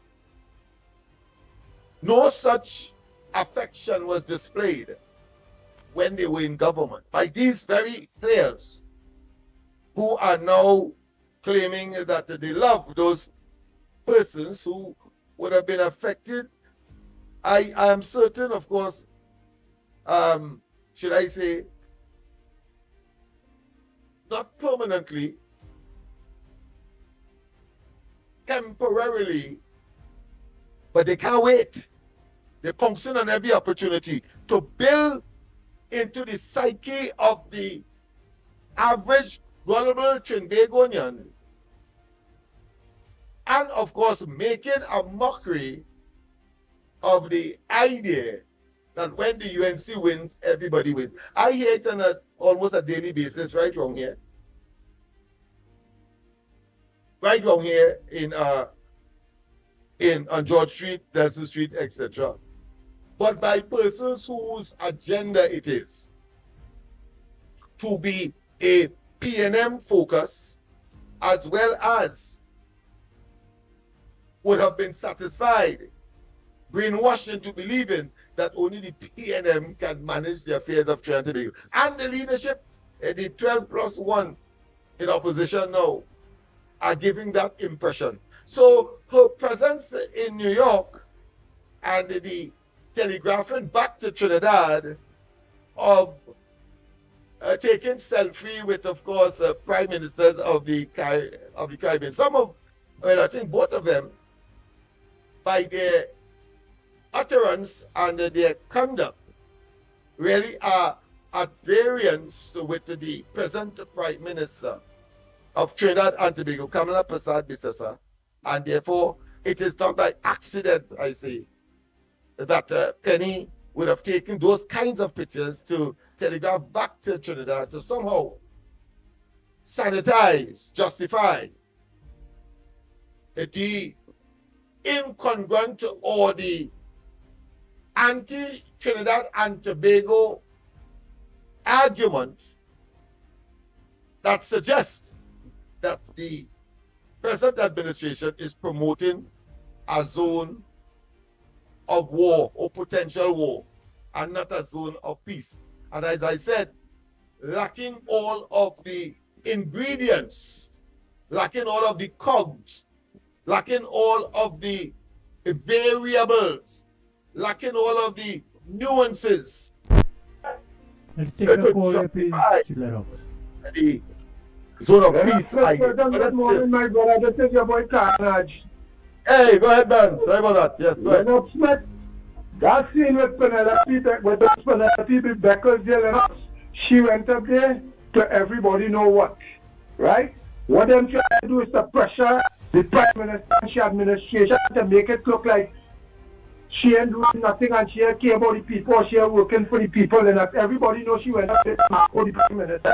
You understand? Everybody know that when Rowley was there for 10 years, any part of the world, Rowley ever go in any world meeting or to meet any world leader, and you see Ms. Kamala Persad in the same program or in the same gathering, going up there on behalf for anything, she gone out there to scout, to mind people's business. That's what she went to do. But Lennox, I want to say congratulations to the Honorable Prime Minister for taking the stand that she take, and I still, and not me alone, the lot of right-thinking Trinidad and Tobagonians who understand what take place for the last 10 years will support the present administration and support the Prime Minister's view on what she is doing. I want to say something again, Brother Lennox. You see the policeman who lost his mother? I share sympathy with that. You know why? It appears what we see about the crime in the ghetto. But the crimes and them that committing within, we not seeing about it. Because if that one of us and go and ask for help to find the mother. And if you follow that piece of information, the woman was in a certain place and she said she wasn't feeling well. And she leave to go home. And the brother showing you now the tree that the mother was on. The woman is close 70-something years. Watch the tree that the fauna hang. Watch how the bush lay out. Watch how everything. That comes like the same thing. I want Mr. Guevara, I respect you. Thank God. I want to congratulate you for your first 100 days in office. I want to also say to the Homeland Security, Mr. Rhoda Alexander, please do what is right within. It has 2 murders that take place in Tobago, where a 70-something-year-old man was shot by a police officer, and it appeared that got under the carpet. It appeared the youth man was in handcuffs, and he was shot by an off-duty officer, and it appears that got under the carpet. So when Trinidad and Tobago citizens are seeing this, and this kind of thing taking place, they will ask themselves questions. You understand? We will ask yourself questions. What it is taking place? So, Mother Bonnie, seeing that you are there, that Pleasant, good morning to you at Tobago, I would like to find out what it is going on with that case, please. The 2 murders what take place in Tobago, I would like to find out that. But again, our Prime Minister and this administration right now, yesterday was 5 months. 5 months they're in office. Yesterday, Sunday was 5 months they're in office. So if only one thing to change, and then after next thing I want to say to you, brother, I want to ask you a question this morning before I leave. Lennox, what is a deficit budget, Lennox? I would like you to lay that for me before I leave the phone, please. Thank you.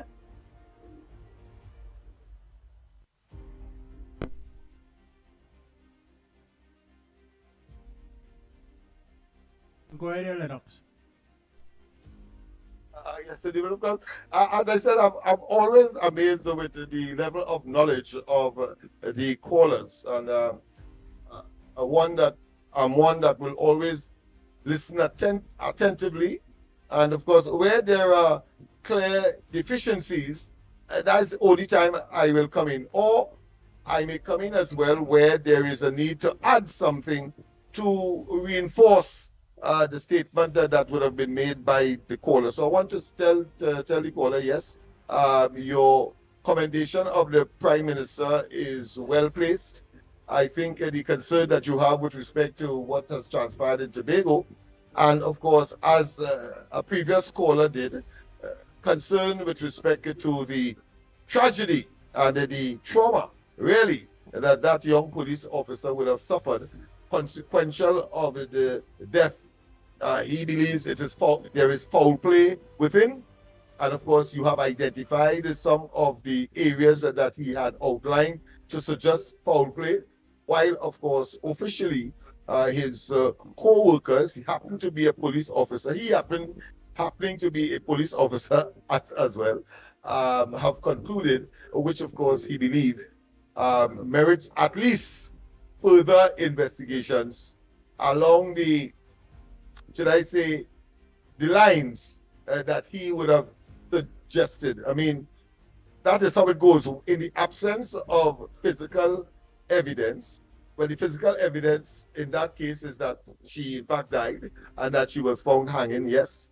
But there are other, what I consider to be latent evidence that may still have to come to the fore based on the assumption made by the son as to who the mother was, and to him, and clearly they would have had a close relationship, because I can't see a man giving up his career for that if there wasn't some emotional bond to the extent where he prefers, because of his disappointment, to sever his ties with the institution that he would have worked very hard, trained under, in order to at least put food on the table. Because he was asked the question, where would you go now?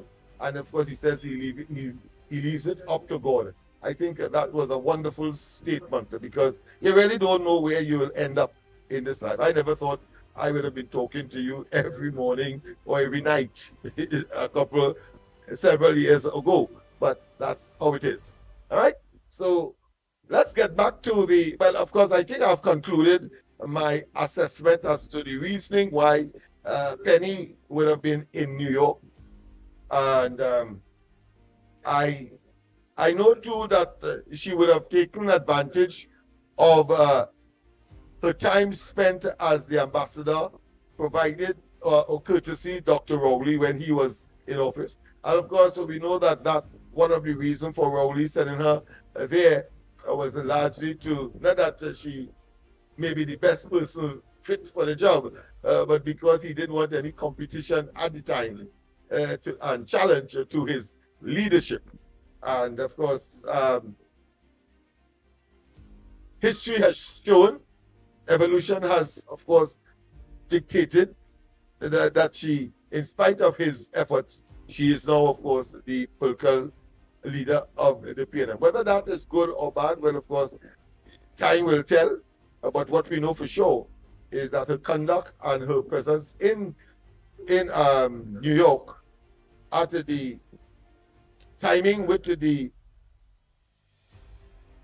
General Assembly of Leaders at the United Nations, of course, no doubt, is designed to telegraph to Trinidad that somehow she probably was representing Trinidad and Tobago's views. I'm sure that there are those who would come up that view. But let me disabuse. Let me, of course, decondition. Let me tell you that that is a fallacy. Only Kamala Persad-Bissessar and her delegation would have represented Trinidad and Tobago officially there. Of course, as I said, I, from time to time, would be invited to certain fora of an international nature. But in terms of, and I'm from Trinidad, so she could be seen, Penny could be seen as someone from Trinidad, happened to be the opposition, having some speaking engagements, and maybe participating in one or two discussions. But in terms of formal and in terms of representing the government of Trinidad and Tobago, only one person and one person alone. The Honorable Kamala Persad-Bissessar, current Prime Minister of Trinidad and Tobago. Very important that we understand that. So it has nothing to do with Penny, whether she's there or not at her own expense. Well, that is irrelevant. Let's continue. So, as I was saying, the regional corporations have claimed that no money was given to them out of that. As I said, that is something, that aspect of it I will be looking at. MSJ criticizes the PM's speed. MSJ criticizes PM's speech at UN. Well, of course, MSJ and they really are truly looking for relevance, have nothing to do, and therefore his radical disposition on whether it's Cuba or whether, of course, is Venezuela, we know from time to time that leftist agenda that the leader of has always advocated, not to his benefit or his parties or his organization's benefit, because of course he took that position into government to the previous incarnation of the Kamala-led government, and he simply left. Those who were dependent on him, he simply left them in limbo, left them in the doldrums, and gone. So you have people who are naturally self-destructive. Well, I believe David Abdullah is one of those. Robbery suspects slips police. Well, all right, there's another robbery. I think about 2 murders or so over the weekend or just before the weekend commence. I think about 2 or 3 murders. I think there's something in Tobago as well. I think the Mr. Kainaj would have referenced that as well. All right, another important issue that is making the news as well is Mariano Brown warns Trinidad and Tobago's credit rating at risk. Well, as you know, Trinidad and Tobago, I think, was moved from stable to negative by that rating agency. RNP, I believe it is. Well, yeah, they said that, of course, the ability for us to raise funds, but they still gave us a reprieve. They said that in 6 to 2 years time, 6 months to 2 years time, they may be able to take a look and reverse their position. But it is, we have to be real. It is worse than what was, as I say, from stable to negative. So that is bad. That rating agency. We'll hear what the other rating agencies say. But I want you to bear in mind that by and large, that would not have been the operation of the economy. In essence, even over 100 days of the present administration would not have been the result of policies and programs of the current government. That assessment would have been as a result of what would have been inherited. To be fair to the present government, when the next review comes around, S&P, when the next review comes around, then we can make an assessment and the attributing to policies and programs that would, of course, either encourage, initiate, or cause growth and advancement, as opposed to further deterioration of our economic circumstance, and therefore our ability to borrow, our ability to utilize the Heritage and Conservation Fund, or the size of our reserve. In other words, those macroeconomic variables on which such an assessment is usually made can, in essence, be ascribed over the next 12 months, and I'm talking 12 months after the passage of the first budget of the present Kamala Persad-Bissessar-led UNC coalition of interest government. That's the point I am making. So the present assessment of stable to negative can be attributed to the last administration, because by and large, you would have only had just over 100 days of managing that. And then, of course, inside of that, you had a supplemental budget. And then inside of that, you also have the end of the budgetary year that you have to treat with. So therefore, the fresh slate, the new page, certainly will begin, or would have been turned, when the next budget, the first budget, that happens to be the first budget of the present government, next month, some say around the 6th of October, whether before or on that date. The fact is that from there, we can now monitor it through the impact of whatever policy emanating from the budget. But of course, in the context of immediate, medium, and long-term management of the country's economic space and affairs. That's the point I want to make. You have to be very meticulous. I'm on air now, so I'll finish at 9. Yeah, all right. That's a call from Toko, so I had to take it. So the point I am making is that those who are, following the Mariano Brown position, and of course the former minister in the Ministry of Finance position, are talking about the Manning.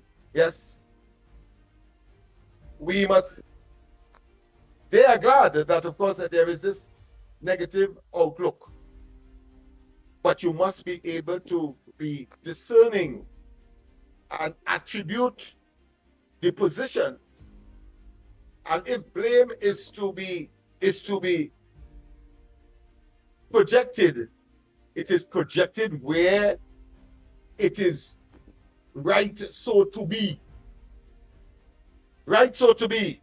Outside of that, you'll be doing a disservice not only to yourself, but to the government and to, of course, Trinidad and Tobago. Let's see what the first complete year of a budget presented by the present government would bring in terms of the assessment by S&P, Moody, and other rating agencies about the performance and the prospects of the Trinidad and Tobago economy.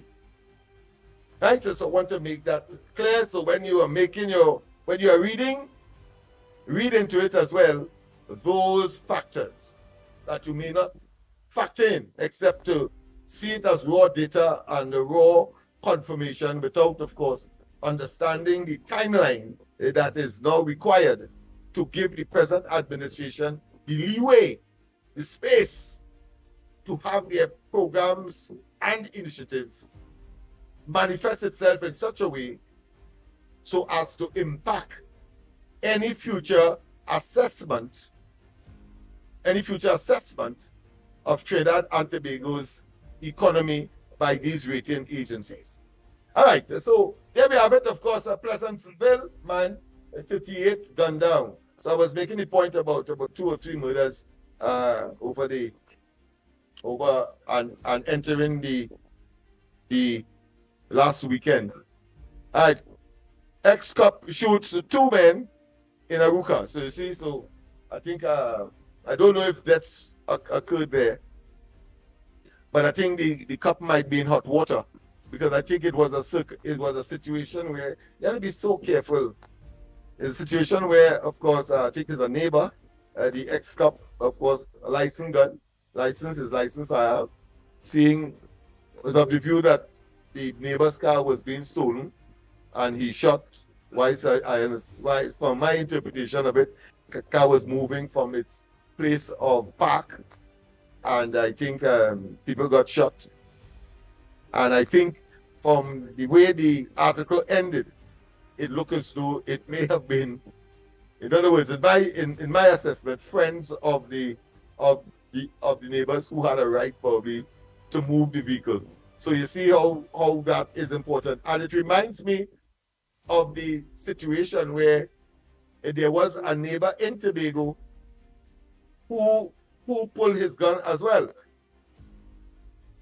thinking that a knocking or inordinate noise that was being made on his door or his neighbor's door, a fire, and of course shot a gentleman who turned out to be a person who has difficulty in hearing. And therefore, when the person who did the shooting probably made some noise or called out, and the person didn't hear, and that was because of a hearing impairment. You see the hot water that person would end up in. I think he was an ex-cop as well, if I'm not mistaken. All of those can be verified, of course, by simply Googling and updating yourself on those matters. So that is where we are in terms of some of the issues. Don't forget, of course, our technical person in studio. If you would like, we can probably take some of the voice notes at this time. Don't forget, of course, the number to get your voice notes in are 326-4450, 236-4450. That is the new number, unfamiliar to most. But of course, if you're new to the program, well, certainly this is the number to call for voice notes recording at this time. It may change, of course, when Andy returns, but certainly this is the number, and you can call us in from that number as well. And the other 2 numbers is on your screen. You can see it there: 225-6644. 225-6644 and 239-5120. 239-5120. So make your calls now, or if I didn't get an indication from the technical person that is at studio, in studio, then I'll have to continue. Am I getting You go ahead, Lennox, Lennox, we have no call. Go ahead. we have a caller? Go ahead, caller. Oh, we don't have any call. You go ahead and you make a contribution. Oh, go ahead. All right. Okay. So you're still having. All right. People have not called in terms of the of that innate or not another sufficient amount. Remember, of course, so we conclude at 9 o'clock. We have reverted to 9 o'clock. We got the opportunity to continue to 10 o'clock recently, largely because and courtesy the magnanimity and the appreciation of Gael. That has come to an end, and as a consequence, we are no longer on Gael. So those of you who missed us and who don't know where we are, well, of course, I am depending on those persons who know where we are to tell those who they know, maybe having difficulty in finding where we are, that you tell them that we are on YouTube and Facebook. Of course, you have to log on to what? To Real Media TT, and of course the Corridor Transformation as well. We have a link with, of course, Real Media TT, and you will get the ground report on a daily basis as usual. You may have heard Andy making reference to the possibility of returning to mainstream media via, I think he may have hinted, but was not specific. And I will be similarly ambiguous. I wouldn't be specific either, but to say that we may well be back on mainstream media, and that in that regard, we have a duty and responsibility to ready all the callers, regular, irregular, first timers, etc., to tax regulation and the fact that there are certain words you cannot utter. That will, of course, be an infringement of the concession that was provided via the only concessionary entity and that is responsible for the issuance of radio, television license, etc. All right? So we say that we'll use this period leading up to when that occasion occurs to practice and to encourage, of course, callers to use words, whether in your voicemails or in your direct physical calls, to make sure that it is tempered in such a way. Yes, you may be angry. Yes, you may be emotional. But there are always words that, in all of those circumstances, would be acceptable, palatable, because the argument that would be making and have made, if those of you who were listening to the reading of a letter that was sent by Tat to Gael, yes, to Gael, is that children are listening. And you can't want a better argument than that. To have children listen to big people utterances that may not engender good attitudes, good feelings. So be careful, in other words. All right? So robbery suspect slips, yes. Where we are going again, of course, the Trinidad and Tobago economy shrinks by 2.1%. Maybe we should take a read of that because it would have been in concert. And of course, you know, I like to tell people, you read something here and then you read something of a nature that may have a connection to that which you read yesterday. You have to put two and two together because that is what logic and common sense is all about. And then you could have a better picture and a better, let's say, assurance and a better firm understanding of the topic that you want to express, having, of course, read several pieces, and you are able to put the pieces together in order to make a cohesive whole, and therefore make an argument that is irrefutable. Let me put it that way. So let's read from this out of the Trinidad and Tobago economy shrinks by 2.1%. Why am I reading it? Because, of course, S&P says that the Trinidad and Tobago has moved from stable to a negative outlook, according to their assessment. So in that situation, let's see what this article and how this article will impact on our conclusion, our understanding as to the report of S&P, Standard and Poor's. So that is a rating agency that rates all countries, well, most countries of the world, and they look forward to because it determines whether or not you could borrow money, but if you could borrow at all, at what rate. If your economy is flagging, they then of course give you a rating that when the borrowers approach the lenders, they say, no, your economy ain't going good. So therefore, according to S&P, because they're looking at the S&P report, I say, no. So instead of getting a 2% interest, you may get a 4% or 7% interest because your economy is not is not reliable. Let me put it that way.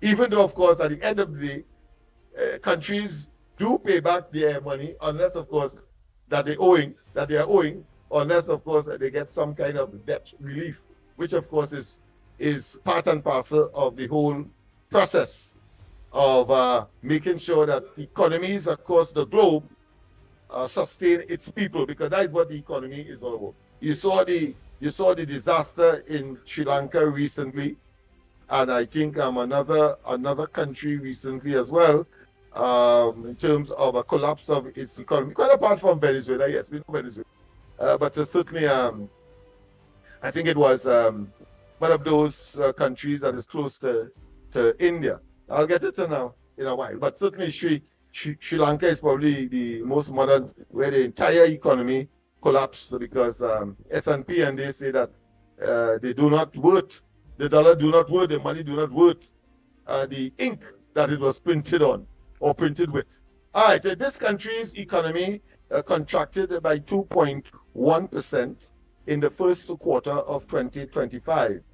And this is coming from the central bank. Central bank figures reveal with declines across both the energy and the non-energy sectors. So we see the reason why that decline has materialized.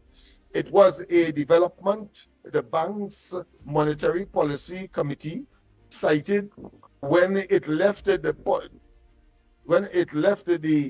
policy repo rate unchanged at 3.50% on September 26th. So that's just about 2 days ago. Here it is, the central bank is stating that the economy has contracted 2.1%.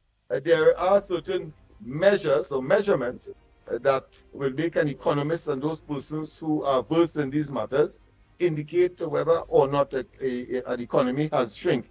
We will go into that maybe in some future time, but there are very specific ways that they determine that. And of course, the repo rate is the rate at which, the percentage rate at which the central bank, lend money to the commercial banks. That the repo rate, it is called. All right. So the article continues. The central bank's economic data pack for September 2025 reported energy sector output fell 4.8%. Year on year, meaning that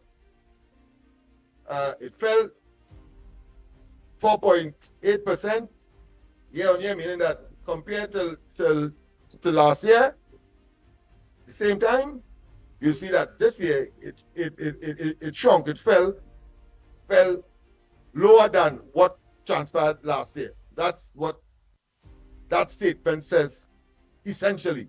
So 4.4% year on year in quarter one,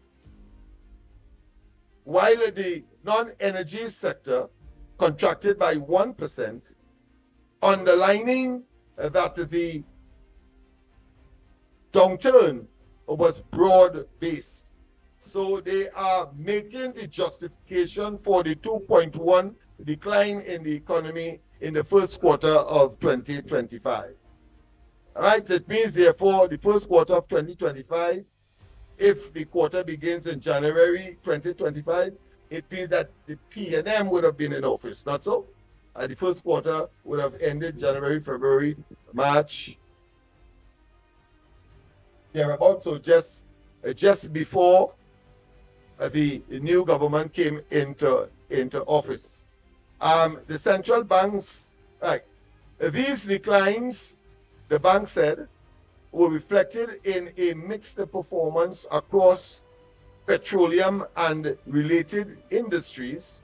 Crude oil output posted a modest increase in April. So, whilst the campaign was going on, oil posted a modest increase.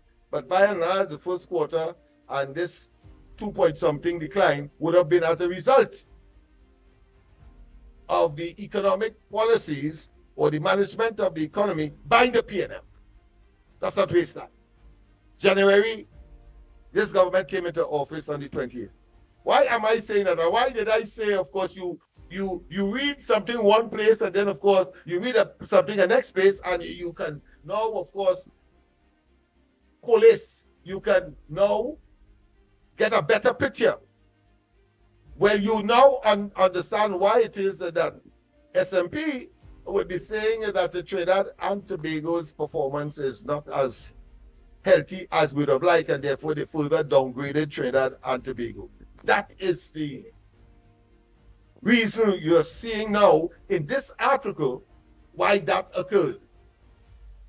And you understand why I would have also said that the present government's first budget is ahead of us next month, and give them the full 12 months to be able to change the policy and redirect resources to generate ostensibly growth, and hope that there will be a reversal at the end of it all of the outlook enunciated by S&P, moving from stable to negative. All right? So let's see if it will move from negative to stable and to positive under the present UNC and the future growth and or projections, policies, programs, fiscal and other budgetary arrangements over the next 5 years to bring Trinidad and Tobago to a place where S&P can no longer look at Trinidad and Tobago and say that they could downgrade it to where it is today. Inflation is subdued. Inflation, of course, is a macroeconomic indicator to show the situation, mainly with prices, and of course it has an implication for the cost of living, because inflation really is a situation where you pay more for less, or put another way, you pay more for the same goods that you go in the market to buy yesterday, and when you go today, more you pay for it. Well, that is called inflation. So that is the inflation we are talking about, inflation. And of course, the data shows, the data pack showed headline inflation, meaning food inflation, at 1.4% year on year in August 2025. Unchanged from 3 months earlier, while a measure of core inflation, which of course is the general inflation, or put another way, except with the exception of food inflation, because food inflation by itself is considered to be a measurement and a separate, what I consider to be focus by economists and central banks and so on, that is called headline inflation. Headline inflation is equal to food inflation, cost of food. All right.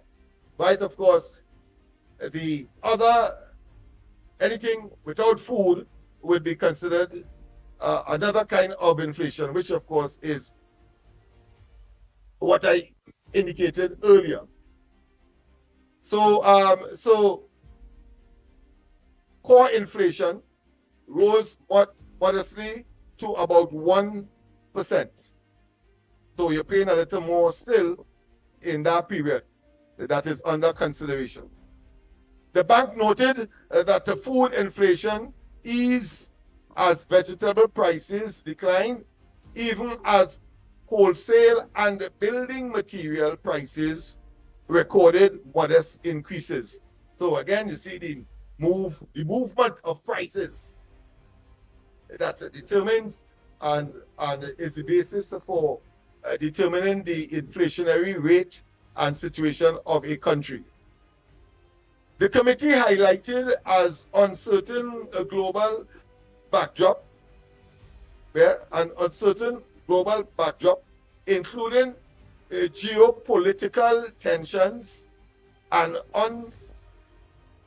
uncertainty in trade policy, and said that recent movement in international yields following Federal Reserve shifts have fed through domestically. So America influencing, of course, the impact on prices. Essentially, that is what they are saying. The Fed Reserve, they increase their the position on loans and so on, interest rates, they increase it or they decrease it depending on the situation, to try to, of course, deal with inflation and at the same time the cost of a US dollar. The bank noted that the domestic 3-month Trinidad US Treasury spread narrowed in August from earlier in the year, a development that, together with government's financing operations, has affected liquidity. So I think we could pause here, because really and truly what this article is saying is that we are in a financial bind. Liquidity, meaning that the availability of money is not as fluid as we would like. And so, of course, that would have contributed to the slowdown in the economic performance of the country, and thus recording 2.1% a decline in the economy.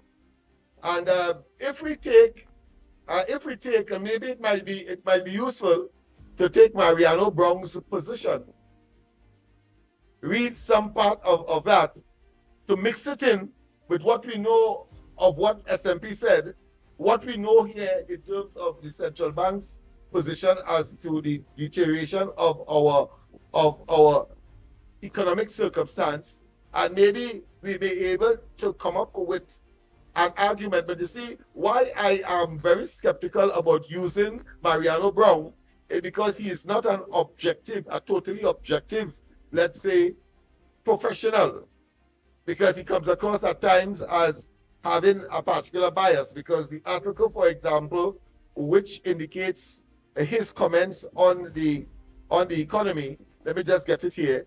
It says Mariano Brown warns Trinidad and Tobago's credit rating at risk. And that statement by itself tells me that he's sounding pessimistic, and may well, of course, color some of the expectations, or reinforce some of the negativity that certain elements with political agenda may want to see Trinidad find itself. That is why. But just for academic sake, just for information's sake, let's just read about 2 paragraphs of Mariano Brown's statement of credit rating and the risk, having regard to what S&P has said about Trinidad and Tobago's outlook. Mariana Brown, once again, of course, warns Trinidad and Tobago's credit rating at risk. And he says as follows. Former Minister in the Ministry of Finance, Mariana Brown, has expressed this concern about Standard & Poor's, S&P, assessment to which hints at a possible downgrade of Trinidad and Tobago's credit rating if government does not take action within a particular time frame. So we said earlier that S&P said that 6 to 2 years, we will look at it again and see. Because they recognize that it may not be the government's fault, and they're giving them some time, of course, to put their own policies in place, even though that may not be a sufficient time. But certainly, at least, you could have an indication as to where they are going. Of course, those who are pessimistic, like, of course, the former Minister of Finance, are talking about Manning, he would say that somehow, I don't know what is wrong with these people. Somehow, the Revenue Authority, because it was scrapped by the present government, somehow would have been the panacea. Trinidad and Tobago would not have found itself in that situation. And it's a good thing, people. We read that the evaluation was really an evaluation that would have been associated with Manning and themselves when they were in government, he and Imbert and they. It's a good thing we read on this program, otherwise we are learning to believe that somehow over the last 100 days, S&P, 100 days, S&P decided to assess Trinidad and Tobago. No, that was in the making long time ago, since last year. All right, so let us not waste time. So it's a good thing we were very meticulous and cautious as to how we treat with these matters that are coming to us. Because the opposition will certainly try to allocate blame to the present government that has nothing to do with the economic policies and the downgrading that is the case now as to with reference to the report of Standard & Poor's. And here we have Mariana Brown making reference to it. But being a little more sober, I would think, than a person like Manning. But Manning has the audacity, the temerity, and the dunderheadedness, and of course the obtuseness to tell people that, listen, because the government did not want to engage the Revenue Authority, that S&P has given, of course, a stable to negative grade. No, that has to be attributed to the PNM. Has to be attributed to the PNM. When the present government makes its first budget, and of course, after a year or so and going down the road, let S&P then rightfully, the present government will have to accept the fact that if S&P and Moody's and others are saying that the economy is shrinking, then they know what they have to do. But at the same time, they will have to take responsibility. But no, Manning and them don't do that. Before they say that, of course, that would have been because of the policies and programs of the PNM past. And if S&P says that, it means that they have to pinch themselves. But no, he wouldn't say that. He says that because the Revenue Authority was scrapped. What the hell? The Revenue Authority wasn't even existing. It was not existing, people. You have to be angry to see how they will take you and try to make fools of you and to insult your individual and collective intelligence. That's what they do. Revenue Authority was not existing when they were in office. And then, of course, they will make reference as well to the property tax and say that here it is that the present government has foregone based on an election promise. And that election promise was since when? That was since 2010, you know. So there's a consistency in terms of property tax. Of course, they will be implementing a particular tax which they had indicated at the end of their 2015 term or at the end of 2015, at the end of the 2010 to 2015 term, they were saying they will bring back land and building taxes. And I will not be surprised if that is mentioned in the budget to come. Land and building taxes, a tax that is this is different, distinct, and far from that of property tax.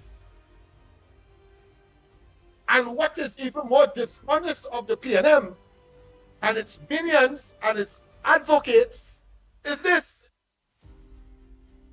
that the very PNM in 2015, coming into office under Rowley for the first time, said that they would have ignored property tax, that it was a dastard tax, that it was an impediment, that it was derogatory.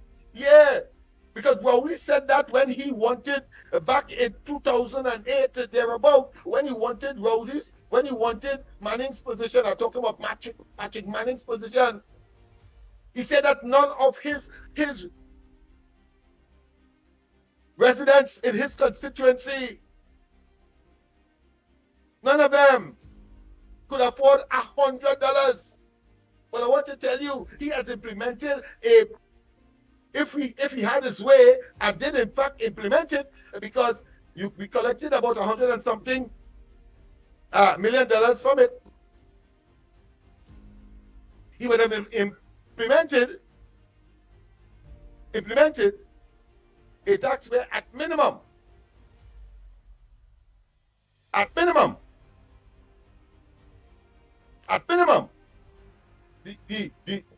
the person that is subjected and have property as assessed would have to pay $500 at minimum. Have to pay $500, people. But he could not have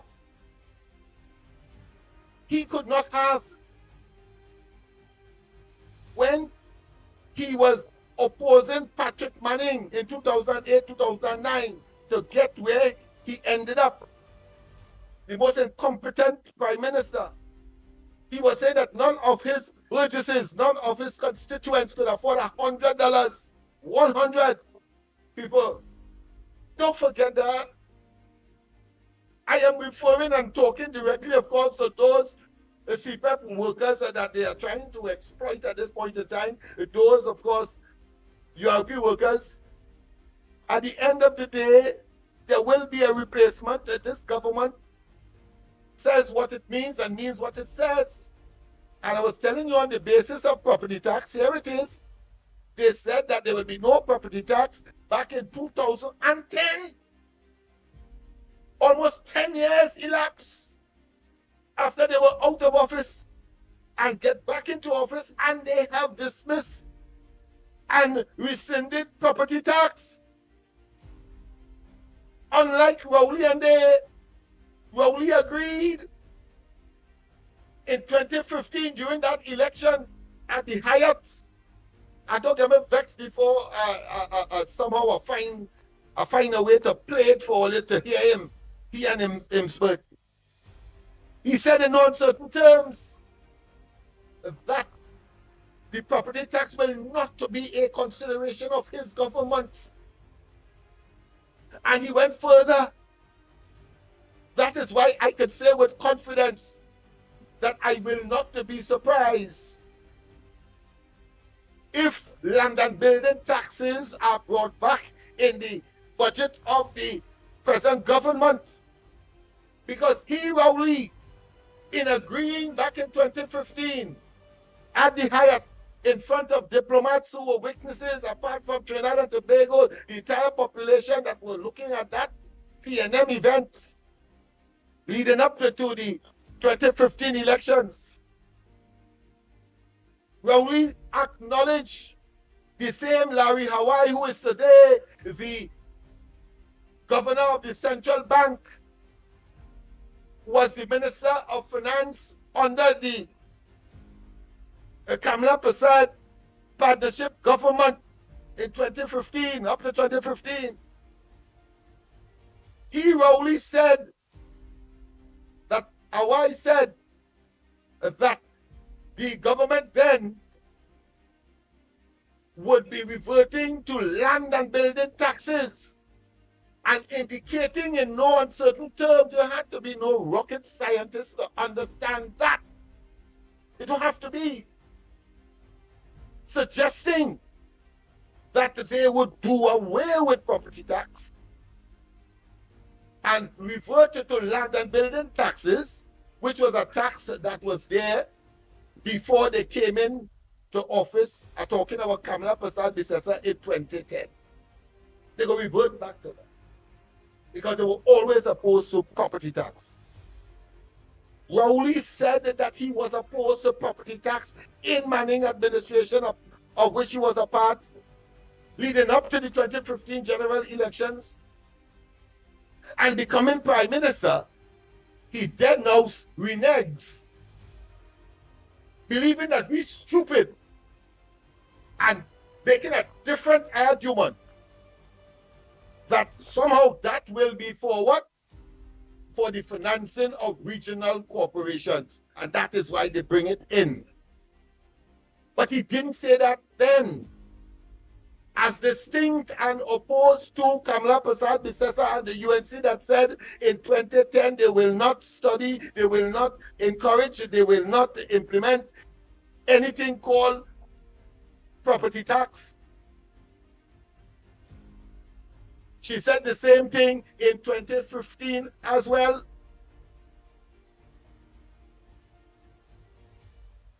She lost the elections in 2015. She lost it in 2020. And the same thing she would have said, no property tax. She eventually wins it in 2025, April 28. And one of the first gestures was, yes, the dismantling. Of course, because it was legally implemented, it means therefore you must have a legal mechanism to rescind it. And that has or is being done. But in the meantime, property tax was implemented by the Rowley administration, and I have no difficulty if the present government says, well, nobody will get a refund. No problem with that. Because we on the ground report was saying that the government will change. And therefore we were advising people, don't go, but it was the law. It was the law, and you went. Well, you did it at your own risk and peril. But at any rate, I don't think anybody should feel that that money should be reimbursed to them, having regard, of course, to what we were told. But we have a government whose integrity cannot be questioned, if only on the basis of what they would have said and the consistency thereof, and being constant as the Northern Star and as immutable as a steadfast change.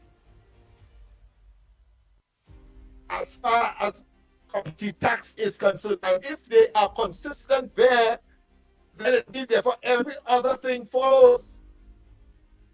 But if you have a poison fruit that is, of course, that of Rowley and the PNM, lie, lie, lie, lie, and implement that which they said that they will not. Another lie. You know that the entire tree is poison. Whereas you have the salubrious, you have the benign, you have the people-centered, you have the not necessarily populist, even though many of the policies and programs will be liked by the population, but I am not seeing this government taking lightly decisions that has to be made. And they're going to not do it because they want us to like them. What you could be assured of, that what they say they will do, including the 10% for public servants, including that, yes. Eventually, as we have already seen, the rescinding of the property tax, and of course, the very bothersome and troublesome Revenue Authority. We take this last call before we go. We have this call, a final call. All right, we have a final call. Go ahead, caller. Lennox, this is a talk show or call show? Half an hour I waited. Right, caller. You only talking. Lennox, you go ahead and close up if you want to. I switch you up, Lennox. Yes, because of course I have been asking all the time for people to call in. If you're not calling it, yes, it is a talk show. I had to talk. Where you feel it is, you feel it's a music show.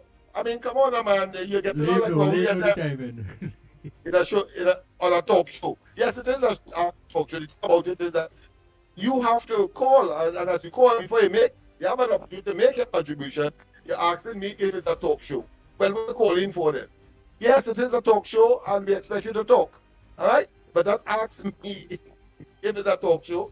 All right, that means that certainly he spoke as a person who is trying to be facetious and probably playing smart with foolishness. People, of course, we have come to the end of the program. Of course, what's the time now? Time now? 8. We just have about a minute or so. It was nice doing it for you. Remember, of course, don't forget tomorrow morning, don't be surprised if Andy is not here. He is recuperating. We continue from 6 o'clock, and we are doing our utmost to make certain that all is even keel, all system goes. But that's how it is, and we have to be able to still have a go. You're saying what? I say I will be here in the morning, so we have no problem. Okay, you'll be there in the morning. Beautiful. Thank you very much, of course, for substituting. And don't forget, of course, tonight, the corridor transformation will be on. Yes, we have our children's segment, just about 15 minutes, and then, of course, we go on to big people matters. All right, have a wonderful rest of the day. God bless, and see you tomorrow morning when the ground report will continue with these and other matters. Trust that you had a wonderful and informed this session, in spite of or in the absence of Andy. I too miss him, but that's how it is.